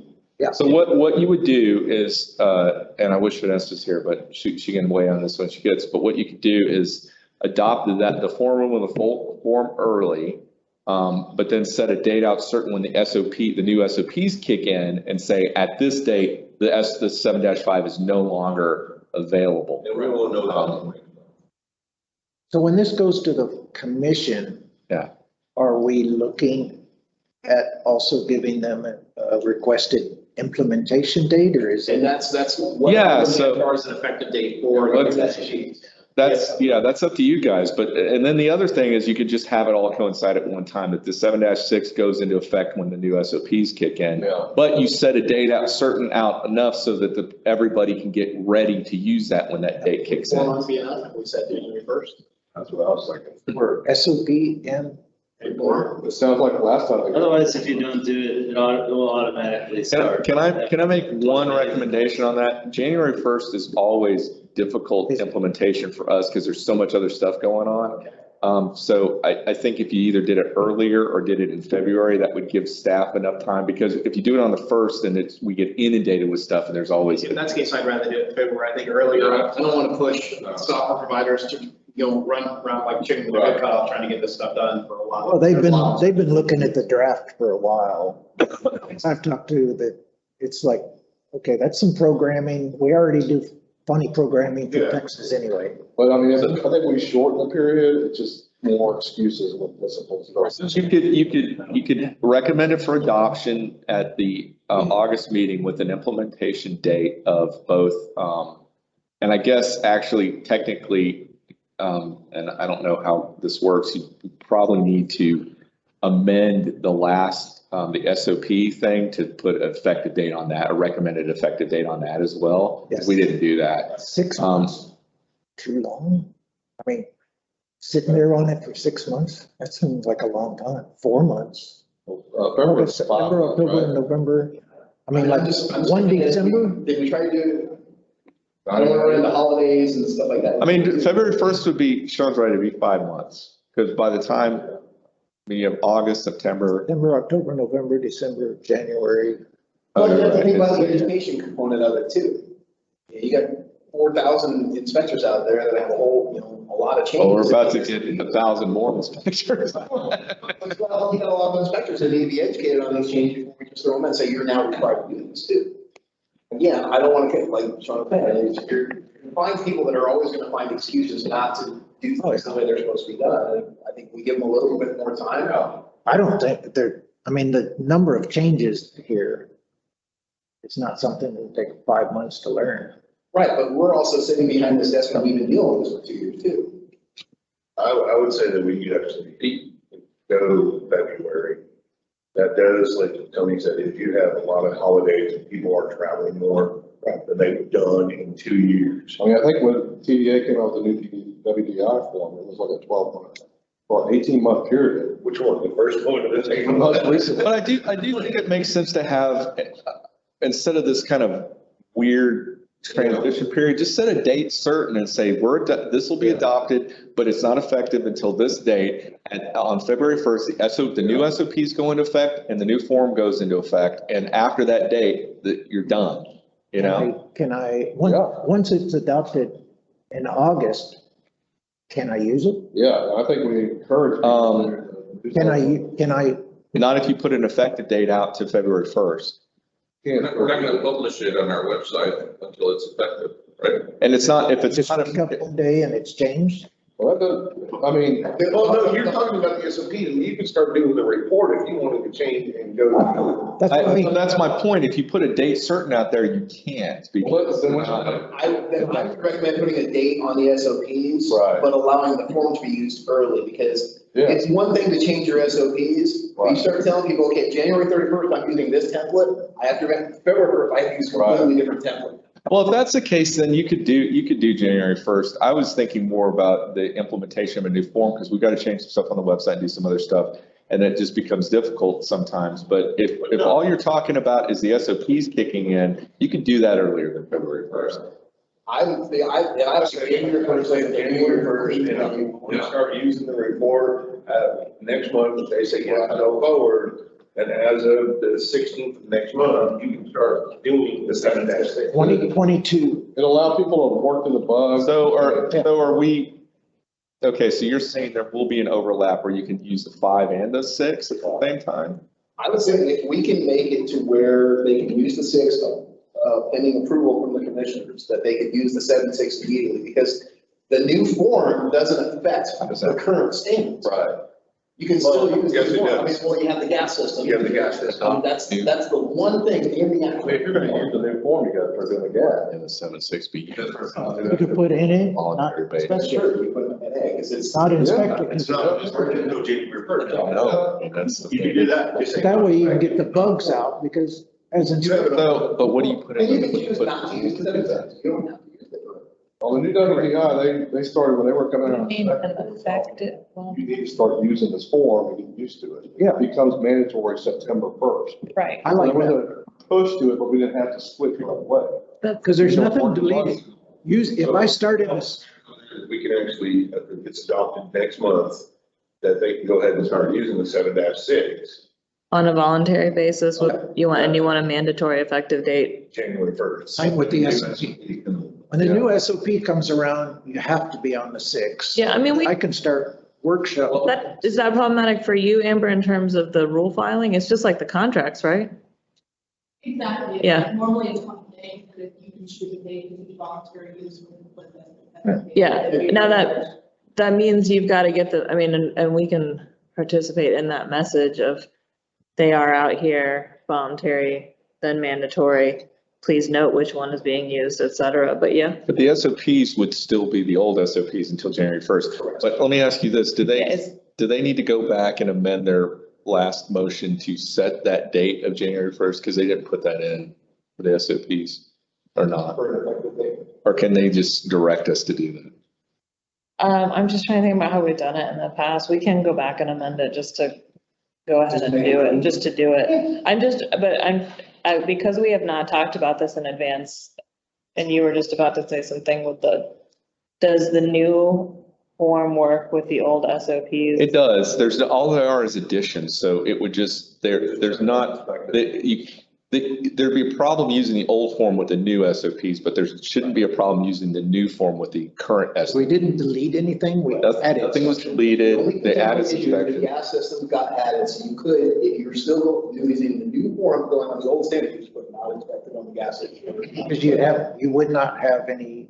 I do think there needs to be, again, I know I talk about articles a lot, but I do think there needs to be something to specify to let people know that these are the sections that are not applicable until January 1st.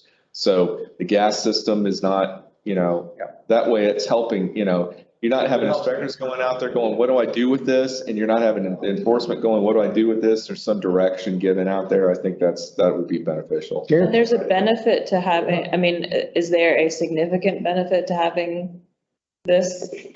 Available. Yeah, to use. I think not only for inspectors to get used to it, but for software providers to work any bugs and kinks out. So there isn't this hard line date and all of a sudden home gauge or whatever goes, there's something wrong with all updates we send. We've been getting calls from software providers and from inspectors, inspection companies, all kinds of people. And everybody wants them, everybody's hearing about, hey, I hear there's a new form. Well, no, there's not a new form yet. It's still in process. But it seems like everybody wants it on the website the earliest possible time so that they can then start working on it. So I think it would be beneficial to have it on there. This is the new form. And like you're saying, have a period where it's voluntary, not mandatory. And that gives everybody time to work on it. Because there will be bugs in the software and in the user. So you will be, if we go forward, but your mandatory effective date, because that's going to end up just being the effective date of that rule, is going to be we'd make it February 1st, because January 1st is never a good day to. Actually, we But- started. We just have to- No, I know, but if you're just switching if you just, I said February 1st first, but that was when I thought they were going to make the form mandatory. I mean, I think if you have the form available early, switching the rule on January 1st shouldn't be an issue, I don't think. Well, I think it's not a good idea to have major changes when people are not present. Okay. Right, I mean, I think fine. that's just kind of been the February thought that January 1st is always the hard. Easy on either of those things. I was just. No, there I was some- understand. You're thinking from like a staff perspective? Just like a pure implementation, like nobody is, February 1st then. There's no good date for a change. well, sure. We'll see some kind of. January 1st. I think we tend to stay away from January 1st, although I know now I'm. Tell the guys, Make it cleaner for not only for track. Yeah. And it gives everybody an extra month. it's good and clean when you say old is 2021, new is 2022. Right. I like that. Well, I mean, Y2K. you can certainly. I've still got canned food in can. the cabinet. Tony's right, you can do it. I think we generally steer away from that. We usually go with the February 1st. Why don't we just give the software providers an extra month, give everybody an extra month, and be done with it, and call it February 1st. Yeah, that's Okay. Okay, so that's, I need to look at that. Do we have to go back on the other one, on the Add a date. vote on the? I just think it's cleaner to add a date, Okay. the recommended date. Okay, February so 1st. but you actually, just to be clear, you want this out there for people to be using Yes. Voluntary use After- Okay. upon approval from the commission. from the, yeah, well, it's So not 20 what- days after. I think what. But, hold on, I just need to point this out. That is going to close up these rules until the 1st. So. You can't make any more You can't make amendments to any more 2023 changes, so long or as, to the SOPs. okay, I just feel like everyone needs to know that those will That's be. what we've done here, is made all the little changes. Yeah, but and so like anything that you discover, we just kind of note along the way and then, okay, that's it, sorry, Tony. I was just gonna say, just to be clean, say September 1st for the new. Yeah. Well, that's what I was thinking. September, Voluntary use. voluntary 1st, or use says it's September 1st, and then, Mandatory. I'm just looking at Amber for days, we're good on that? You're talking about doing the SOP on one day, that's the form and everything. Voluntary use of the form. So- September 1st. 535, 2023, or 223 would be September 1st voluntary, mandatory February 1st of 2022, and the SOPs would go into effect on February 1st, 2022. Does that make sense? Yeah, it only matters for the register for the mandatory, the voluntary. It's just, so then we're fine, Okay. okay. But yeah, those rules, both the 223 and all the SOPs will be tied up for 6 months. Which is No okay, changes. as long as it's okay, but you need to know. We just start the next cycle. Okay. That was- Here's a thought. Wait. That the only thing that I'm concerned about, it sounds like, I haven't looked at whether the form, contradicts anything with, the old SOP, the new form.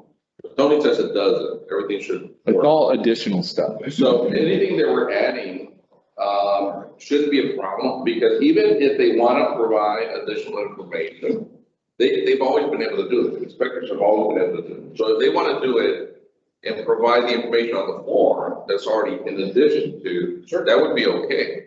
Because they're allowed to provide additional information to the client. They can add the gas information. Yeah, they can add the gas. And maybe something we can add to, or some information we can provide. Like if you want to add that on a voluntary basis, you can do it. It's not required. I already started doing it. You can ask to. There shouldn't be an issue. I've done it in other, like the CST. Yeah. When I started putting gas in your location. Yeah, I'm- Practice of it. I changed our whole company doing it. So the additions are naming the materials for the gas supply line and the water supply and drain lines. The other section, which is, I think, a benefit, the gas distribution stuff and the optional appliances. That's the only thing that's been added to the actual, the preamble's completely different. Right. But everything else that's the only thing that's been added in terms of what's going to be mandatory after the SOPs kick in. Yeah. I think it's a good, because I mean, there's times, I've told my guys, start taking pictures of the gas meters, reporting locations, but we forget right now, it's okay, don't get back to the house or whatever. So it gives them a chance to get in the habit of doing it. Yeah. And the preamble is just a notice to the buyer, to the client. Just to start things up a little bit, being in sync with Steve, it says openable windows. So what Steve was saying, I was like, is he right or whatever? So I went to the code, it does say. I thought we looked that up and it said operable when we looked it up. 303.3, bathroom, water closet compartments, and other similar rooms shall be provided with aggregate glazing area and windows of not less than 3 square feet, one half of it which shall be openable. I think we talked about it. Yeah. And I think maybe you brought it up. Somebody brought it up. It was We talked mine. about it, and we were aware that that's what it said, but I think the common understanding is, I think we knew this word. Okay, I just wanted to. It can be used when we have, So I had to look it up. that was the one just before, the last one we had. We had that long discussion, but it was actually the public department brought it in going, what does this mean? Okay, But in terms of enforcement, it's really the same thing. Okay. I don't think that. I just want to make sure we was final adoption. I can't ever change it again. So right now, we're on item number 11 about the form itself. So it entertain a motion to recommend amendments to the inspector report form. He said go ahead, just come right back. Okay. There you go. So we're looking for entertaining a motion to recommend amendments to the inspector report form and rule 22-535-53 with voluntary use as of September 1st and mandatory use as of February 1st, 2022. Right. Motion made by Scott. I have a second. Second. What did I say? No, I know. Second by Sean. Any other discussion on the report form item? Okay, and we can take a roll call vote on this, please. Lee, Yes. Sean, Yes. Steve, Yes. Bruce, Yes. Barbara, Yes. Mike, Yes. Dave, Yes. Scott. Yes, I worry. All right, so that motion is passed. We will take a quick break here in a second, but I just want to go back to number 10 to amend or entertain the amendment to that motion of an effective date of February 1st, 2022. Yes. Yeah. Motion on the amendment by Scott, second by Sean. Any other discussion on making the effective date of the SOPs February 1, 2022? Hearing none, roll call vote, please. Lee, Yes. Sean, Yes. Steve, Yes. Bruce, Yes. Barbara, Yes. Mike, Yes. Dave, Yeah. Scott. Yes. All right, that amendment is passed. It is currently 11:53. We can go ahead and take a 10-minute break. Call 12 minutes, be back at 12:05. We will reconvene and we're going What's the next item on the agenda? to walk through. Probably. Do you know when she's gonna be back? Did she say? Go ahead, Lee, it's fine. You can start. It's 12:05. We will call this meeting back to order and move forward to item number 12, discussion and possible action regarding walkthrough inspections. So this one came up. I've heard about these ever so often in the past, but I'm starting to see them become a little more popular, and some inspectors are doing this, what they're calling walkthrough inspections. The market, and you always get weird deviations in what we do when the markets shift and do goofy things. And right now, as crazy as it is, multiple offer situations, people are doing no option period, and trying to get every little advantage that they can. There are some licensees that have been doing what they are calling walkthrough inspections, sometimes prior to the house being under contract, to walk through, do a 10, 15-minute no written report, just give you my general view of the house, charge a nominal fee and move on. And I've always seen this as a blatant violation of our standards. And I just want to make sure we have a public conversation about this. So I've started to see some inspection companies actually promoting this within the realtor associations. And I think this is a huge, not only is it a violation of our standard of practice, but it's a huge risk to the consumers. The consumer assumes that the house has been inspected and has gone through these items when it's not even close. And so I talked to Tony Renteria about this, and I just wanted to get his input on it as well, just so we kind of have everything out in the open. Yeah, I did look at the issue, and my thought is that the standards of practice are already the minimum standards of practice. There's nothing below that.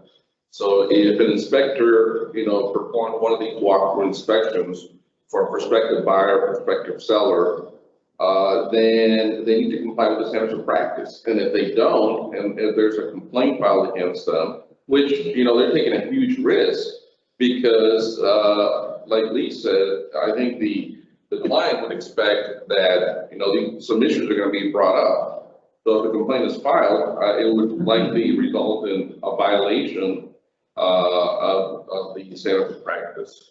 So I don't think you can do walkthrough inspections that don't comply with the SOPs. And I know in discussing this with a lot of them, the ones that are doing it are not calling them inspection. They're not inspections. They're like an orientation, like a builder would do. What? They're doing it as a consultation. Consult. It's a consult. Am I allowed to do a consult would be a question. Well, once they're employed, The question. Once I get the license, I'm not allowed to consult. so if you, as an inspector employed, to do something for a buyer or seller, the transaction needs to be a SOP inspection. At the very minimum. If you're doing it under your auspice or your authority as a licensed inspector, you can't do. No, but say I'm not, I'm licensed as a home inspector, but I do other things. Can I act as a consultant to someone? You mean like if you're a general contractor, but you're also a home inspector and somebody asks you to come in and bid or something like that? Is that what you're? Well, no, I mean, as I have a lot of institutional knowledge about construction, can I just do a consult with somebody at a house, not a home inspection? I think if it's part of a property that has a pending sales transaction, Because Nobody is trying to buy a house. It doesn't, Either or. that doesn't matter. I mean, if it's part of the transaction, there is. once I get a license, I'm not allowed to talk to anybody. No, it's just if it's so there's certain things, and I'll let Mike speak to this or Tony, but I think there's certain expectations from the home buying public about what an inspector provides them, okay? And your expertise as a licensed inspector. The way the statute and the rules say is if you're involved in doing an inspection for, I believe it even may be prospective, someone who's involved in a possible transaction, real estate transaction, and you're using your license, it's got to be done to the SOPs and the. But it does say inspection. No, I got it. So this reminds me of something very similar on the appraiser side. And one of the things and I'm just throwing this out here, I'm not saying this is a solution, is that because of that confusion in the marketplace with people who assume that an inspector provides a certain level of inspection expertise, there is a required notification that says this is not an inspection done to the standards. I mean, if you wanted to do something like that, you could say that, look, if you're going to do these, we think it's bad business practice, whatever, but we're going to require that this notice be provided as a licensed inspector, that you let the person know that you're doing it, that this is not an inspection done under, whatever, however you want to do that. So that there's not any confusion out there in the marketplace. Because I think Lee's right. I think a buyer coming to a home and it says, I don't know how they advertise it, but they could possibly advertise it as, oh yeah, this home has been inspected, pre-inspected by a licensed Trek inspector or something. That's a problem. But it's not. There's the word inspected. Well, and there's some iBuyers that are doing this now too. They're hiring inspectors, groups of inspectors to go in and do consultations on these houses, and then they buy the property from a consumer, and then they turn around and list it, to make a profit and whatnot. They're saying it's already been inspected or it's already been evaluated.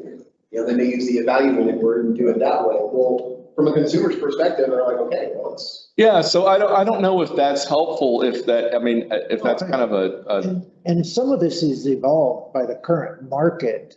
And I don't know how many of you are getting calls with 1 to 3 day. Yeah. 1 to 3 day contract. I get 1 day contracts. 3 day contract is really common. The opt-in period is 3 days. I get calls on Sunday evening. They just accepted. I got 1 day. Well, the option period is not the only period they have to inspect the property. The 149 the contracts gives the purchaser the right to inspect the property during the duration of the contract, not just the option period. But that spurred a lot of it because the inspector community could not keep up with the demand of 3 day option periods. And other states do these, and all of a sudden that's where a lot of this came from, is you see other states doing these walk and talks or whatever you want to call them. They're just kind of casual walking through the house, 10, 15. I think the issue, and correct me if I'm wrong, the issue is this idea that the consumer believes that the house has been looked at fairly thoroughly. To the extent that it's not, I think the consumer needs to know that if in fact this committee decided that that would be an option to let them do, but. I think it's good discussion because these are the things that are coming up is there, it evolved from other states who don't regulate like we do, and they're doing these. Well, and one of the big, sort of elephants in the room when the market's hot and it's moving is that the quicker these transactions happen, the less sort of room there is to really think about the consumer and all this other stuff in it, because it's just so quick, And some of it was because contracts, you put a house for sale, and I've had agents saying, in 48 hours, they had 15 contracts on the dining room table. And sellers were taking the ones that said, I don't even want a home inspection. And they're like, I like that one right there. That didn't preclude them from doing this kind of walk constant somebody real quick. Right. And it was like, all of a sudden that became a revenue generator. Well, so then you're threading that needle as well. It's like, where is the duty into ensuring that an inspector has the ability to make a living versus the duty to protect the consumer with what the inspector does? And so again, that's why a possible option is some sort of notice that puts people on notice that still would allow the inspector, if again, you wanted to do that, the opportunity to make that revenue, but also specifically states this is not a licensed inspector inspection. We've got that in place kind of now, because I've got a cover sheet on building inspections I do, and the footer is that cut and paste right out of the rules where this is not an inspection, home inspection, and right out, we have out of the rules. But I think we have to make some kind of deviation. And if we were gonna work with a consumer in a real estate transaction, we have to make some kind of deviation of the rule. We're gonna do this.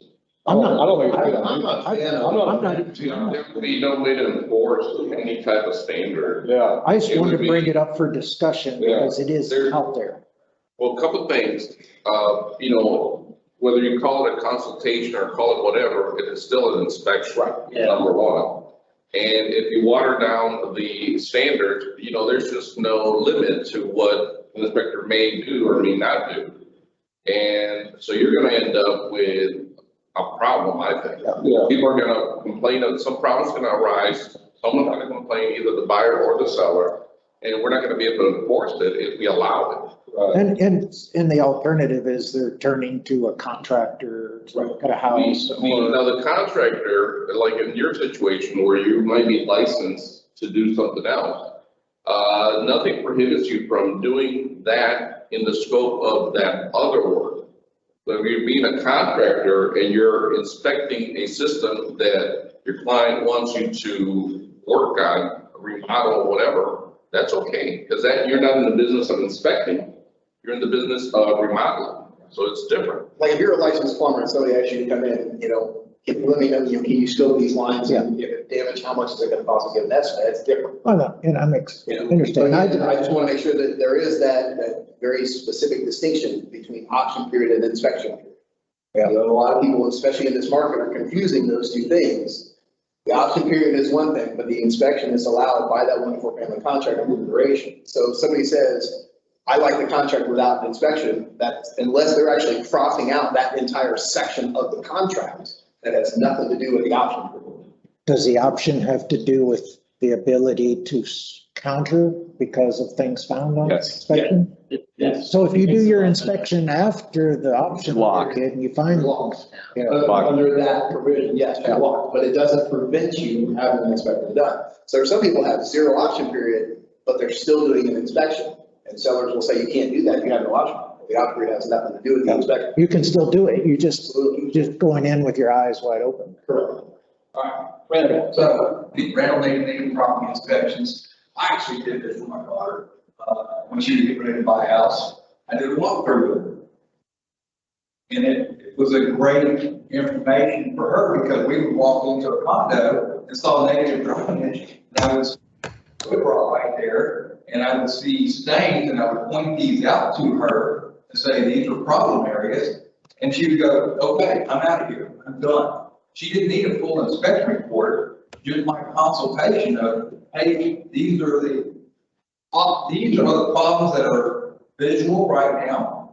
She knew it wasn't a full inspection because she knows what I do. As long as the people know that this is not a complete, you're not issuing a report with your trip number.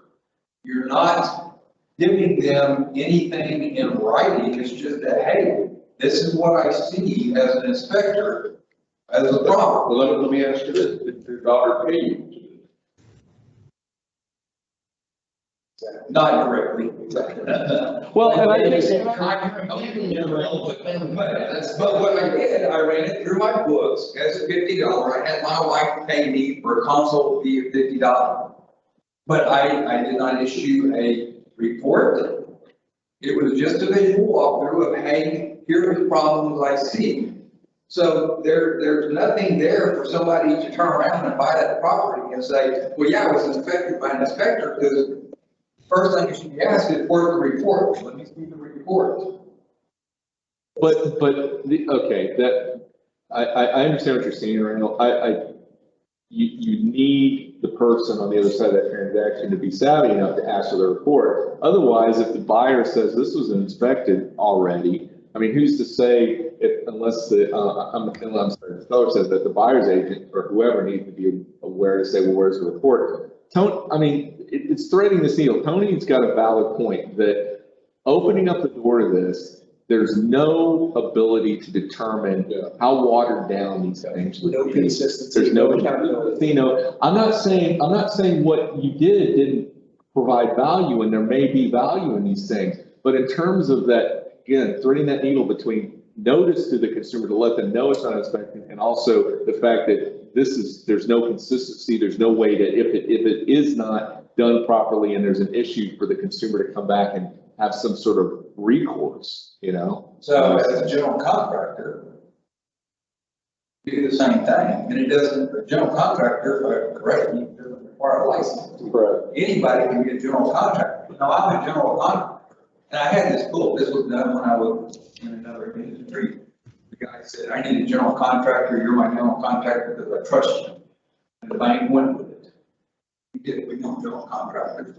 So all of a sudden, now it's just real easy. I'm a general contractor. Right? So, I mean, some of this, y'all talk about threading the needle, but it's so easy to bypass that it really shouldn't make that much of a difference. Now, if there's a report, if somebody gives a written report, then yeah, that is part of the transaction, right? Because it is a written report. Well, right now, you're required to give a report. If you perform an inspection, so that's the other thing. You are required to. So if I walk into a house just with somebody as an inspector, I'm not issuing a report. Which is a violation. That's another violation. Okay, so. Yeah, that's what we're getting at. I mean, I think if there's a complaint, Yeah. if you go do a walkthrough with somebody and they complain, enforcement's gonna ask for the report. If there's no report and you say I'm a contractor, I can speak differently, but I would think there would be, okay, can you prove that you've done any general contracting in the past? Or do you just all of a sudden? Well, did you provide an estimate, as being a contractor, are you going to provide an estimate or give an evaluation of the property? Right. It would depend on the context, because since they're not licensed, that exemption under the Inspector Act only applies for people that are licensed. Yeah. That have another license. There's some luggage that comes with the license. I mean, I think you gotta be super careful. I mean, I don't think that walkthroughs are really possible. Allowing it as legal. This is actually something Lee brought it to my attention. I was in Louisiana at their state board meeting, and the next day I was online in the state of Florida. That this is not just us. We're having this is a pandemic everywhere. It's nationwide as far as doing In these. Florida, they put verbiage, they send out a letter to all the inspectors. If you are found to be doing a walkthrough, consult, or anything for a transaction in the real estate industry, you'll be fined and a possibility of loss of license. Now, in Florida, Louisiana put theirs out last week, and I know New York and Oklahoma are doing the same thing right now. We teach in those states. It's big corporation companies trying to narrow it down, is what it all started to. And I'm not gonna mention names, but it's coming directly from one big corporation company. And they went, all right, we're gonna do this until it stops us. So they're, from the enforcement side, the rules currently in place are clear enough. There isn't anything. If it's a real estate transaction, I don't matter, even if it's No, I mean, homeowner is I agree. paying somebody else. Yeah. They're still filling out a real estate transaction form. Or sell by owner still has a form that's required to be filled out, that falls under our guidelines too. So they went out and just said, it's in their standards. We made it a public announcement. All the inspectors will receive this information, and it's causing a problem everywhere. So it's pretty clear though, we're not doing walkthrough, they're not allowed, they're trained. So, because it's something, it's usually put a lot of stuff that was discussed in the meeting, something you clarify and then cite when you're doing it. Yeah, I mean, this is something I think, and I wanted to bring it up for discussion, I just wanted to be out in public because it is happening in our industry, and I don't want to sit here and wait until it becomes a much bigger issue and then bring it up and be reactionary to it. So. It's a big subject. You've got a comment in the chat, and I don't know if this person wants to share it. It's Paul and Brenda Roebuck. Okay. Mr. and Mrs. Roebuck, would you like to make a comment? I can also read it if that's easier. Are they online? They're online. They're on there. Paul, do you want to read your comment or do you want us to read it into the record? You're muted. I can just read it.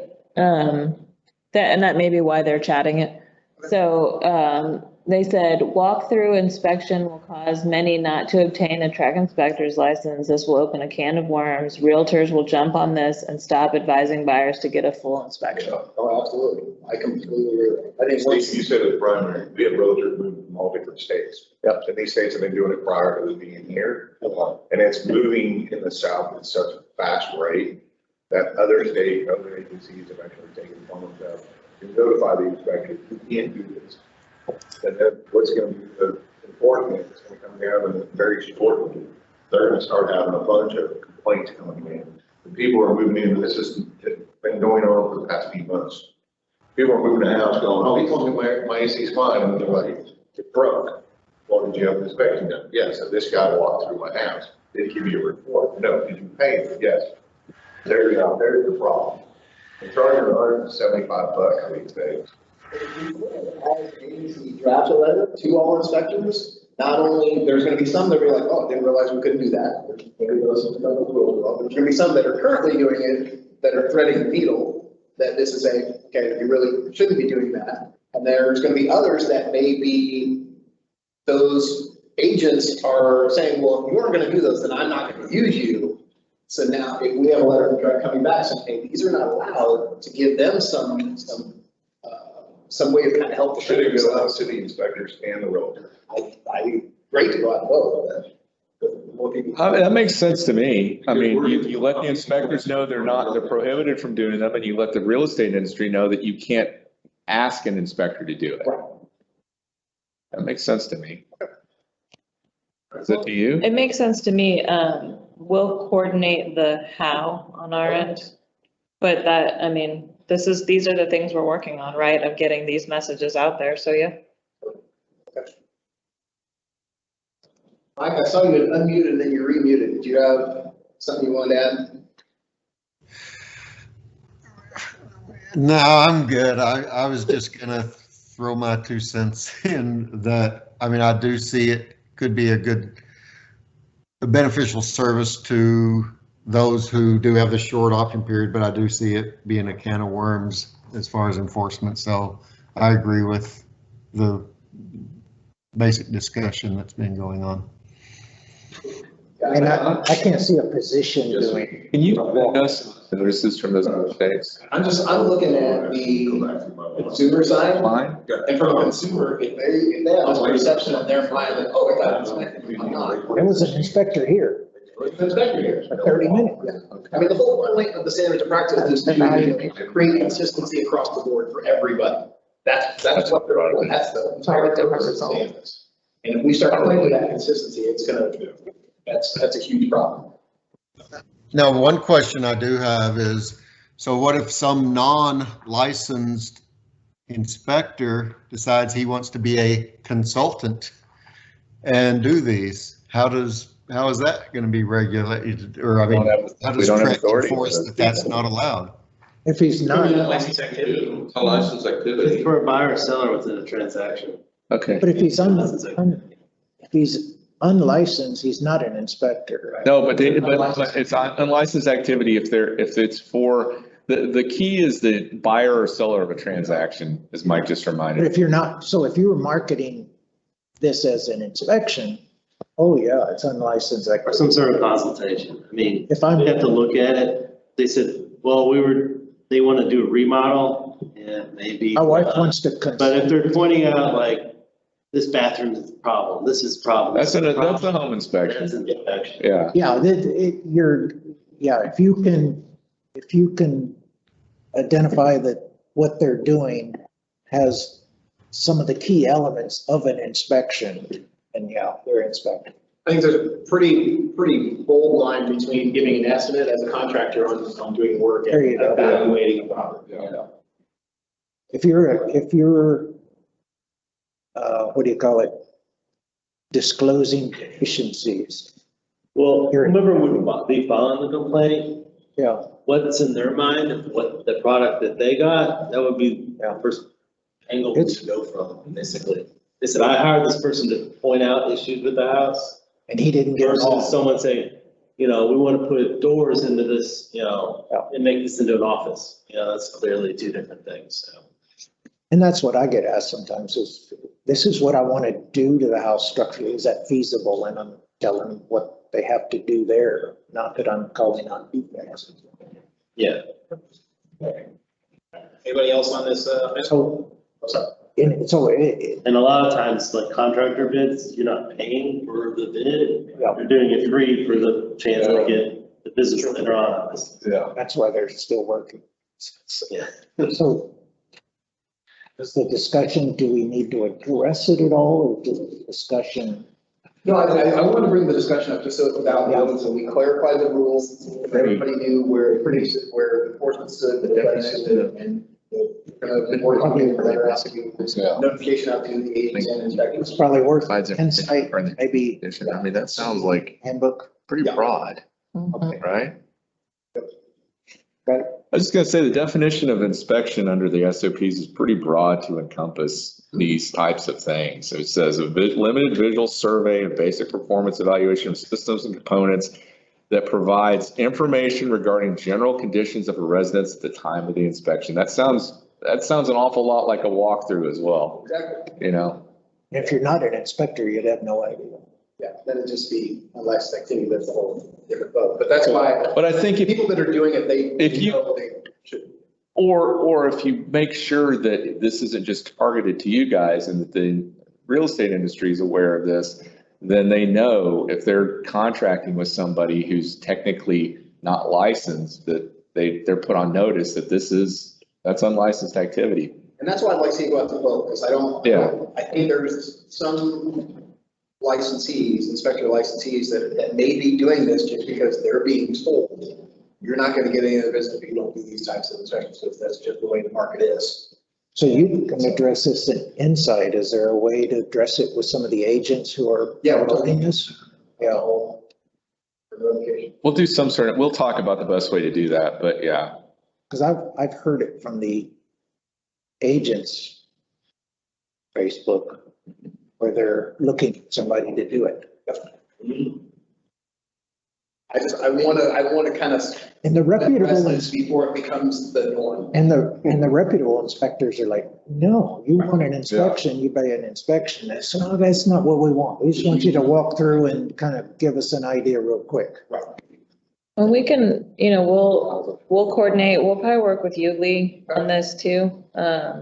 Just to get that message, I think we're seeing this on the, agent broker side too. Anything that we can see that's sort of real world that we don't see necessarily is really important. Just from that consumer protection standpoint. So that can be the walk away item, is to look into this and work with you. Cool, sounds good. All right. Item number 13, discussion of possible action regarding amendments to 22 TAC 535.201 definitions. This is just This was brought up to our attention after we posted this, that the definitions have an improper reference to the SOPs. 535.227 to 535, it says 332 is supposed to be 232. This just is a correction of that. So let's see. Just a reference. Yeah. I say we would entertain a motion to amend 22 TAC 531.201 to the. Just changing the number from 3 to the correct reference rather than the one that. All right. Motion made by Sean. Do I hear a second? Second by Scott. Any discussion on this item? Roll call vote, please. Lee, Yes. Sean, Steve, Yes. Bruce, Yes. Barbara, Yes. Mike, Yes. Dave, Yes. Scott. Yes. All right, motion passes. Thank you. Item number 14, discussion of possible action regarding temporary allowance for virtual Texas practicum. Jen, is this you? Yeah, I can speak to this.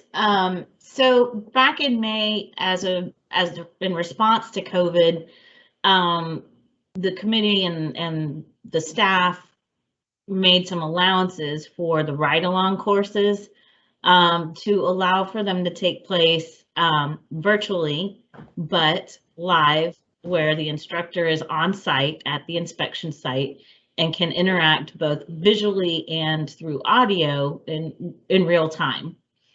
That occurred in May, and then we also extended that to the new practicum requirement back in February for those taking the practicum. So the question that I've received from education providers and the industry, and Vanessa and Tony and I talked a little bit about it, was how long do we allow this to go on? And I think it's important that this committee give us feedback on making that determination based on changes. This was a COVID response. So have things changed to the extent that this group feels like, and we should end that? Do you think we should continue to extend that allowance?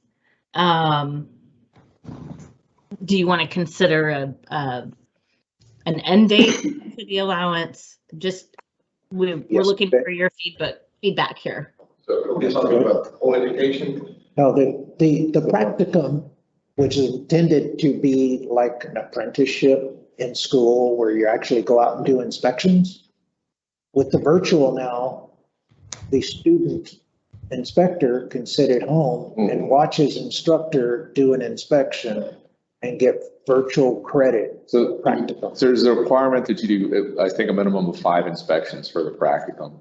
And right now, because of COVID, there was a allowance to allow that to be virtual, just as well as a ride-along. Never been to a house. I think it needs to stop. I think we need to stop. I think when this happened, May of 2020, all going on, and especially with the end of the old education style where everybody was bum rushing at the end of to get all these done.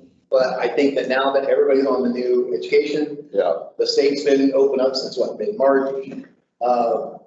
I really don't see a reason. The idea that they could be in class at a school in Austin and then go home, log in and watch their instructor do an inspection, Yeah. and then go back to class. And the whole point of why we set that up is so that people were physically there at a property. Do a limitation on it too, for that very reason, so you're actually hands-on. So I think it is helpful though to have a date certain so we could message that to people. Don't you think so, Jen?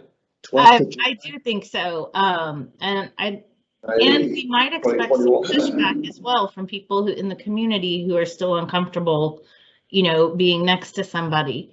I just wanted to let me detail the criteria right now that's in place. But yes, for discussion, I think date certain is important and we need a communication plan for that.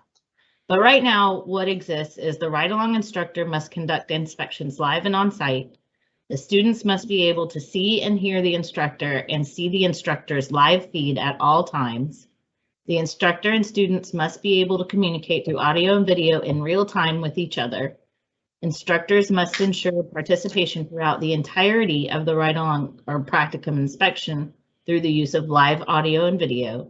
And the rule that allows no more than 4 students to participate in a single inspection session has still applied throughout all this time. So How do they participate in the inspection? Talking, interacting. Hey, can you show me this again? I mean, if they're gonna enter the workforce as an inspector, it's gonna have to get comfortable with being in person again. So we should, I mean, if they're that close to entering the workforce, then they need to get comfortable. My gut instinct tells me that I'd like it immediately, just like you were mentioning, but from a business perspective, if there are people that have already scheduled these, that's already part of their process and whatnot, what if we were to say September 1st, give it a month and a half, where any of these, I would think have been scheduled, could at least. It's almost like having an asterisk inspector license, they still haven't been to a house. I don't like it either, I don't like it. September 1st. That's You could do that as well. And that's what Reasonable, I think it's quick enough. Oh, So okay. really hinder somebody. Vanessa has a point here that I think is worth mentioning. I mean, this is what we did with our other, this one's a little bit different, but we had some waivers about like actual rule waivers and, we had an effective date where we cut those last week. And it was, not accepting any new ones as of that day. So anything that's already In the hopper. in the works is gonna, That means they would go to the end of the year. is gonna continue. It doesn't go that long? There's guys calling in, like, I know it's already included in our school, but I need to get it done and I'm waiting. They're waiting 3 weeks, 4 weeks. How many calls y'all get? You do right along, you do right along. The schools are so backed up. Okay, so you couldn't say as of July, I'm making this date, July 15th, there's no way to cut it that way. But this isn't the ride along. This is a practical. Ride alongs are still valid for CE, but this is for qualifying education, the practicum. I don't think people are calling like inspectors to do that because this is something set up through the provider as a course. The calls we were getting were the ride-alongs because their stuff was about to expire at the end of June. No, I was getting calls from. For practicum? Yes. School, no, for the ride-along time for core education that was ending 1 July because the. Yeah. But that's not for. It wasn't continuing ed.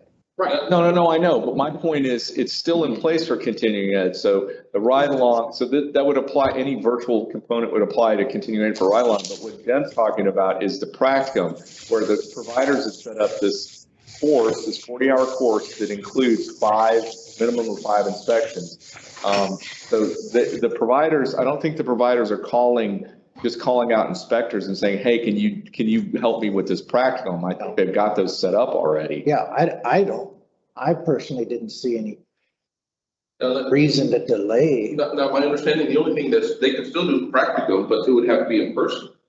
So we're only changing the virtual aspect of it. Right. Yeah, no, they would just have to. They still want to do it, they can still do it, they just have to do it in person. They have to be, whatever. They're in class anyway. They're sitting in a class like this. All the schools are back in class. No, they're not. Aren't they? No. Jen, go ahead. Classroom portion? Well, I mean, as far as how they're completing their courses. Some are doing them virtually, some are doing them in the classroom. You know, a lot of classroom delivery has transitioned, which our rules already allow for live and in person through technology. But this is specifically for the 40-hour Texas practicum, which 5 out of the 6 of our education providers have a Texas practicum approved. So this would make that need to take place live and in person rather than through this technological allowance that we've had. It would also apply to anybody who wants to continue to utilize the ride-along for CE credit. It would change that to need to be taken place in person as well. But Tony, I wanted to just say one thing.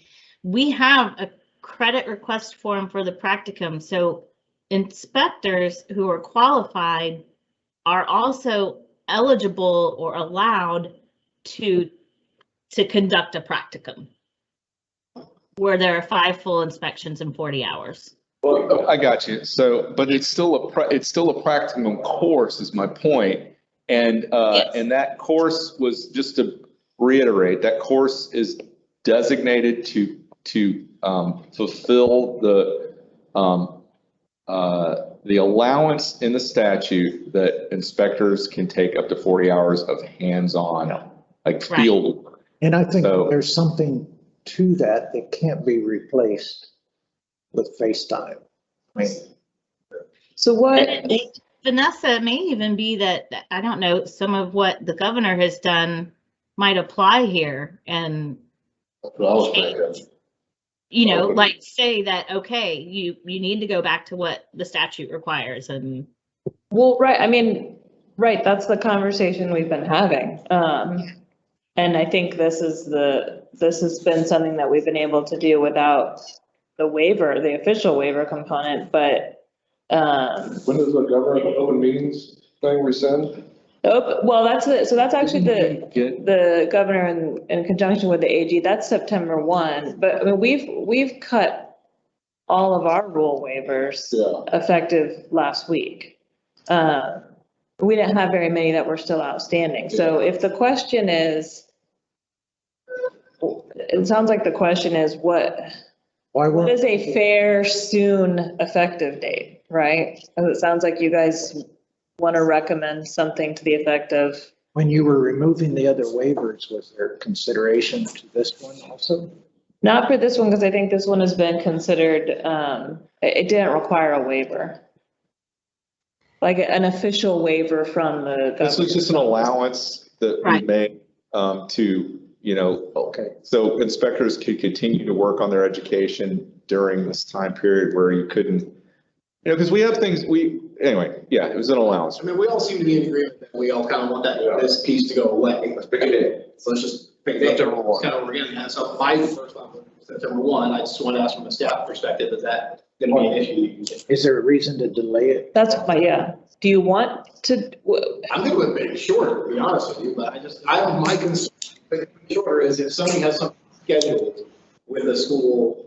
Well, could they have? Couldn't the recommendation from here be to do it, you know, yes, we think think it needs to go away and staff somehow the best way to implement it.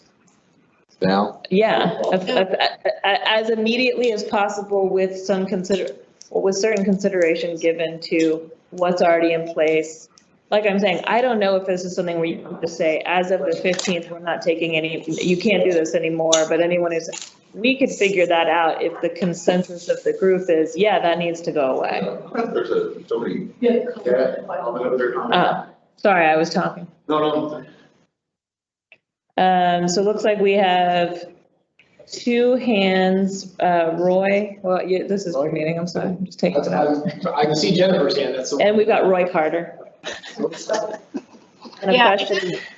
I want to hear I'm curious to hear Roy's feedback. But the only thing that I want to share is that if you're going to go for a particular date, which September 1st, I think would work, we just need enough time to schedule out the communication plan So I'd like to be able to send 2 to 3 notices, put it in articles, just to make sure that the message is communicated.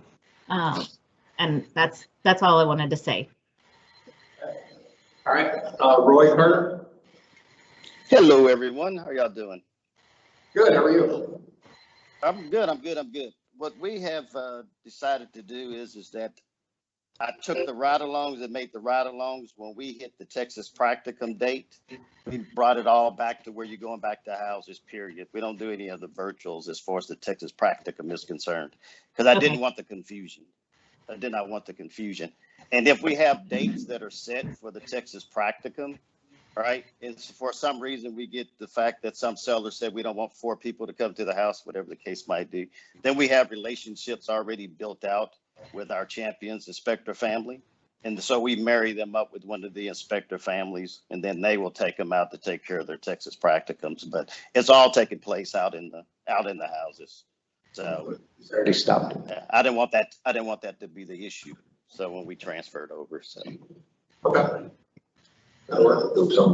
Yeah, I can't see the comments. It was Paul Roebuck, just made a comment. Did he? Yeah. It is not showing up in mine. Says, how do we take an unlicensed student on an inspection without a truck license is not, or when without a truck license is not allowed? Do we make students apprentice inspectors? We had talked about that a few years ago. A question on. Education. Well, how do you do it for ride-alongs? You hook them out for ride-alongs too. Well, yeah. Practice, observe. They observe, yeah, they're not supposed to, you're not having them, don't do this, don't do this. They're not unlicensed, they're not, what was that term, unlicensed assistants or licensed assistants? Yeah. They're not that, I mean, they're there to observe, so. For the practicum, they should be performing tasks in the core part, in the practicum. I mean, a ride-along, what we have currently for a ride-along is continuing, so everybody's already licensed and insured. Well, now, but I see what you're saying, so because they have to do, 5 inspection reports, right? It's not an observation, they're doing inspections, we're sitting back as instructors, watching them do the inspection. They're not licensed, they don't have a TREC license number, they're not on my insurance. And that's always been kind of a question, and that's why most inspectors didn't take on ride-alongs in the core side, because they were unlicensed. It was very unclear what they could do other than just stand behind you and don't touch anything. They're still on the property. And there was always this perception that I like it.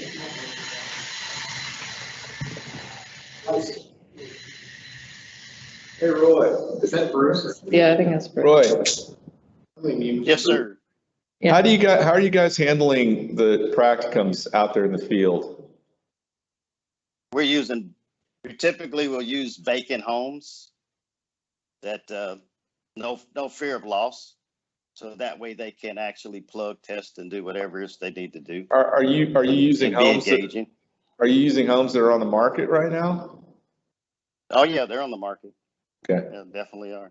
So, but then too, we also get the ones that ends up coming back and they say, obviously, the house is now under contract and da.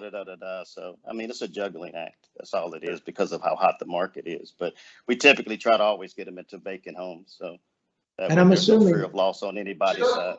You're not using those inspection reports done by the student to do the inspection. Oh, no, right? No.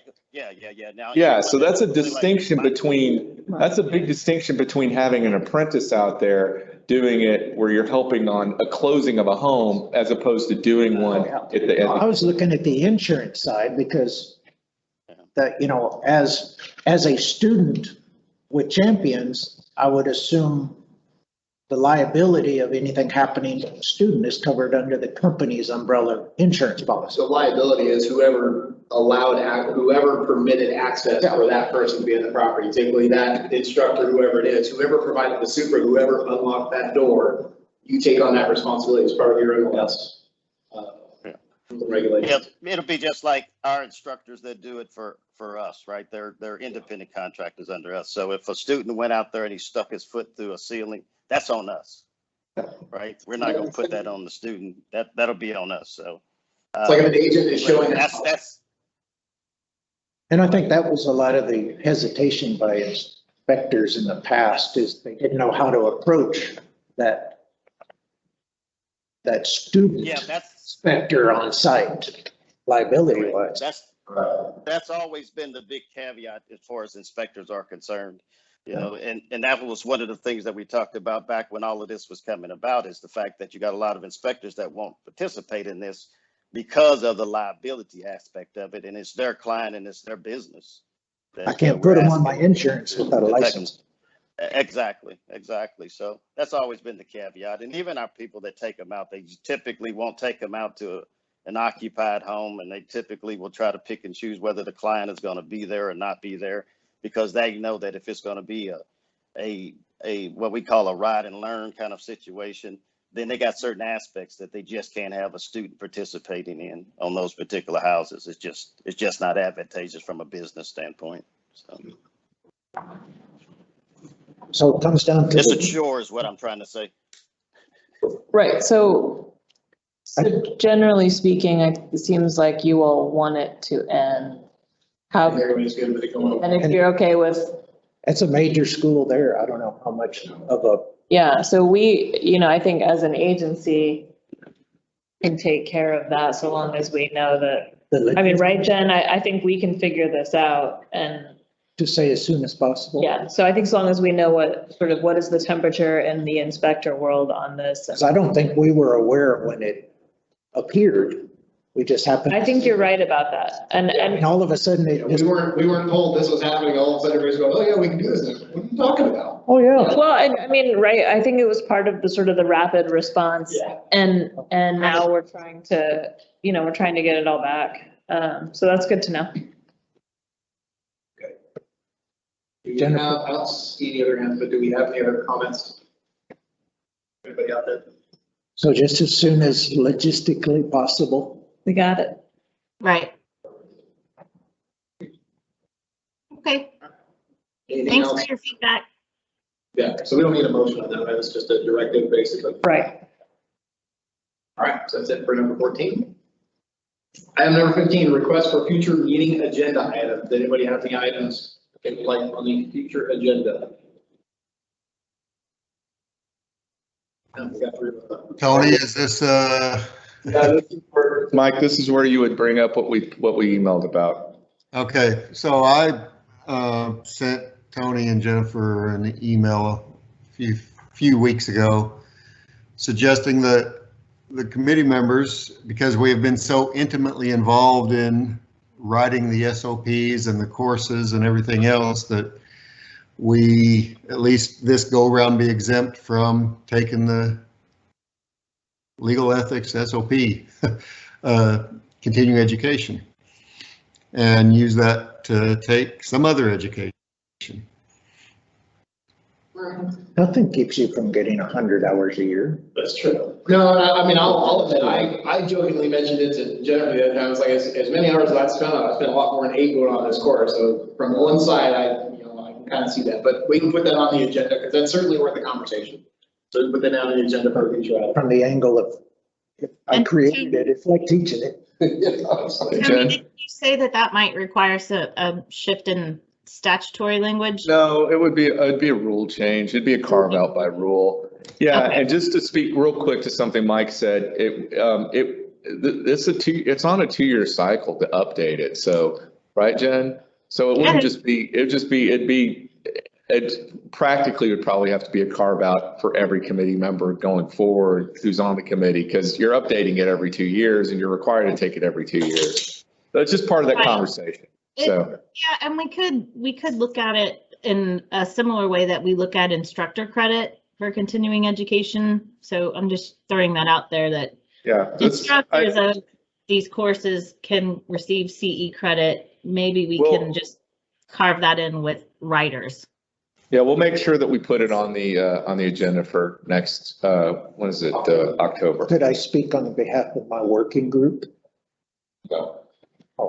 It's not just the inspector committee. We have working group people that were Well, no, yeah, that'd be part, I guess, part of that whole discussion would be who's gonna be part of Countertop. Writers, Yeah, maybe Okay, be inclusive of. I thought it was like a. No, we can't really have a conversation about it now because it wasn't on the agenda. Yes. So So that would be, absolutely part of it for that conversation. You have a So, hand up from Roy. Yes. I've just got a quick question. When will the updates be available to the schools? Today. They were posted, so the new application form, Roy, was posted this morning. I have an article going out today. We're just waiting for it to get through our communications person, Christine, and the student manual was also posted this morning. All right, thank you. You're welcome. it looks great. All right. Any other future meeting agenda items? All right, hearing none, we'll move on to number 16, discussion possible action regarding future meeting dates. We have suggested dates of Monday, October 11th and Tuesday, January 18th. We have possible alternatives, but let's start with the October meetings. Anybody have a conflict with Monday, October 11th? yeah. That's the Columbus Day. It's Tuesday. I'm sorry? No, The first one. The first one's Monday. don't listen to me. Okay. She's testing me. I'll be out of town. October 11th, I can do the October 12th. 11th is Columbus Day. Is what? We are open. president. We'll be here, yeah. Didn't we do We, this last time? this meeting is routinely on. It's almost always Yeah. Columbus Day, yeah. Because we tried to get it in front of the commission meeting. It's always a conflict because that's the weekend my kids are out of school, so me and my wife take off. The whole week? You know, you could join virtually now. It's okay. Okay, I'll do that. Because we're going to continue to do that, right? Well, no, that's the thing. This committee can meet virtually. I mean, it can meet via teleconference. I don't know about this setup. That's something we need to talk about going forward, but yeah, you can call in anytime. What was the reason for here versus the conference room we usually go to? Comfort level. Yeah, we're not really, the agency upstairs is not really open to the public per se. So Hey, don't you call. It's something to test in the water, see how everyone kind of feels it. Well, it is, and I think, the next round, probably the question will be asked, how do you feel about being up in 400? I think from a setup perspective, for IT, it's way easier up there. Oh, yeah. Because they're going to make it basically a permanent Teams meeting room. But there's more space, The seats are a little more comfortable there. up there, yeah. No. But I will survey everybody. Once we get to, Amber and I will start coordinating probably sooner than you would expect, but. Okay. So, right. October We're okay with 11th, Monday, October 11th. All right. nothing on my social calendar. All right. What about the second one, for January? Proposed, suggested date is the 18th. The day after Martin Luther King Day. Anybody have a conflict with the 18th? January 18th. you guys will elect officers too. Are we in the process of still? Yeah, we are starting. I should have said something. I can say. We have, this is an off year, so we have new members or not? We were just talking about that. We will, I've been emailing about it and now There's a whole process involved now. it's a whole thing. That for the commissioners to be involved in selecting a selection committee. Yeah, I think so. I'm going to say this very generically because we've started looking into ESAC and inspector and we're trying to figure out what the inspector situation is. Just based on, we're trying to get everybody back in line. So we are working on it. All the public members at one point were all rolling off at the same time. So we fixed that, but we just don't remember if there are vacancies or not. We gotta. There shouldn't be inspector vacancies. I don't think They're there's. only on odd years. I think I think there may be a one public member vacancy, but I don't know. Yeah, I think we maybe had a holdover Yeah. position, so we'll have one for this time. But that's what that's been the conversation at 9 o'clock this Except morning. for our permanent Barbara Evans. Inspector member emeritus. Oh, man. All right, so everybody okay with the 18th, January 18th? Yes. All right. Lee, before you adjourn, I'm gonna interrupt one more time, just as a reminder for those inspectors that are seeking credit, CE credit for this course, or this, I'm sorry, I keep calling it a course, for this meeting, to please enter your name and license number in the chat. Thank you. Yeah, so as Jennifer said, if you want credit for it, make sure you open up the chat and put your name and your license number in there, and they will get that taken care of. And if for some reason that does not happen before this meeting is actually ended, you can send it to general.counsel@track.texas.gov. Yeah. Because we're about to end it. All right, so I will entertain a motion to adjourn. Motion second, and we are adjourned at 1:03 PM.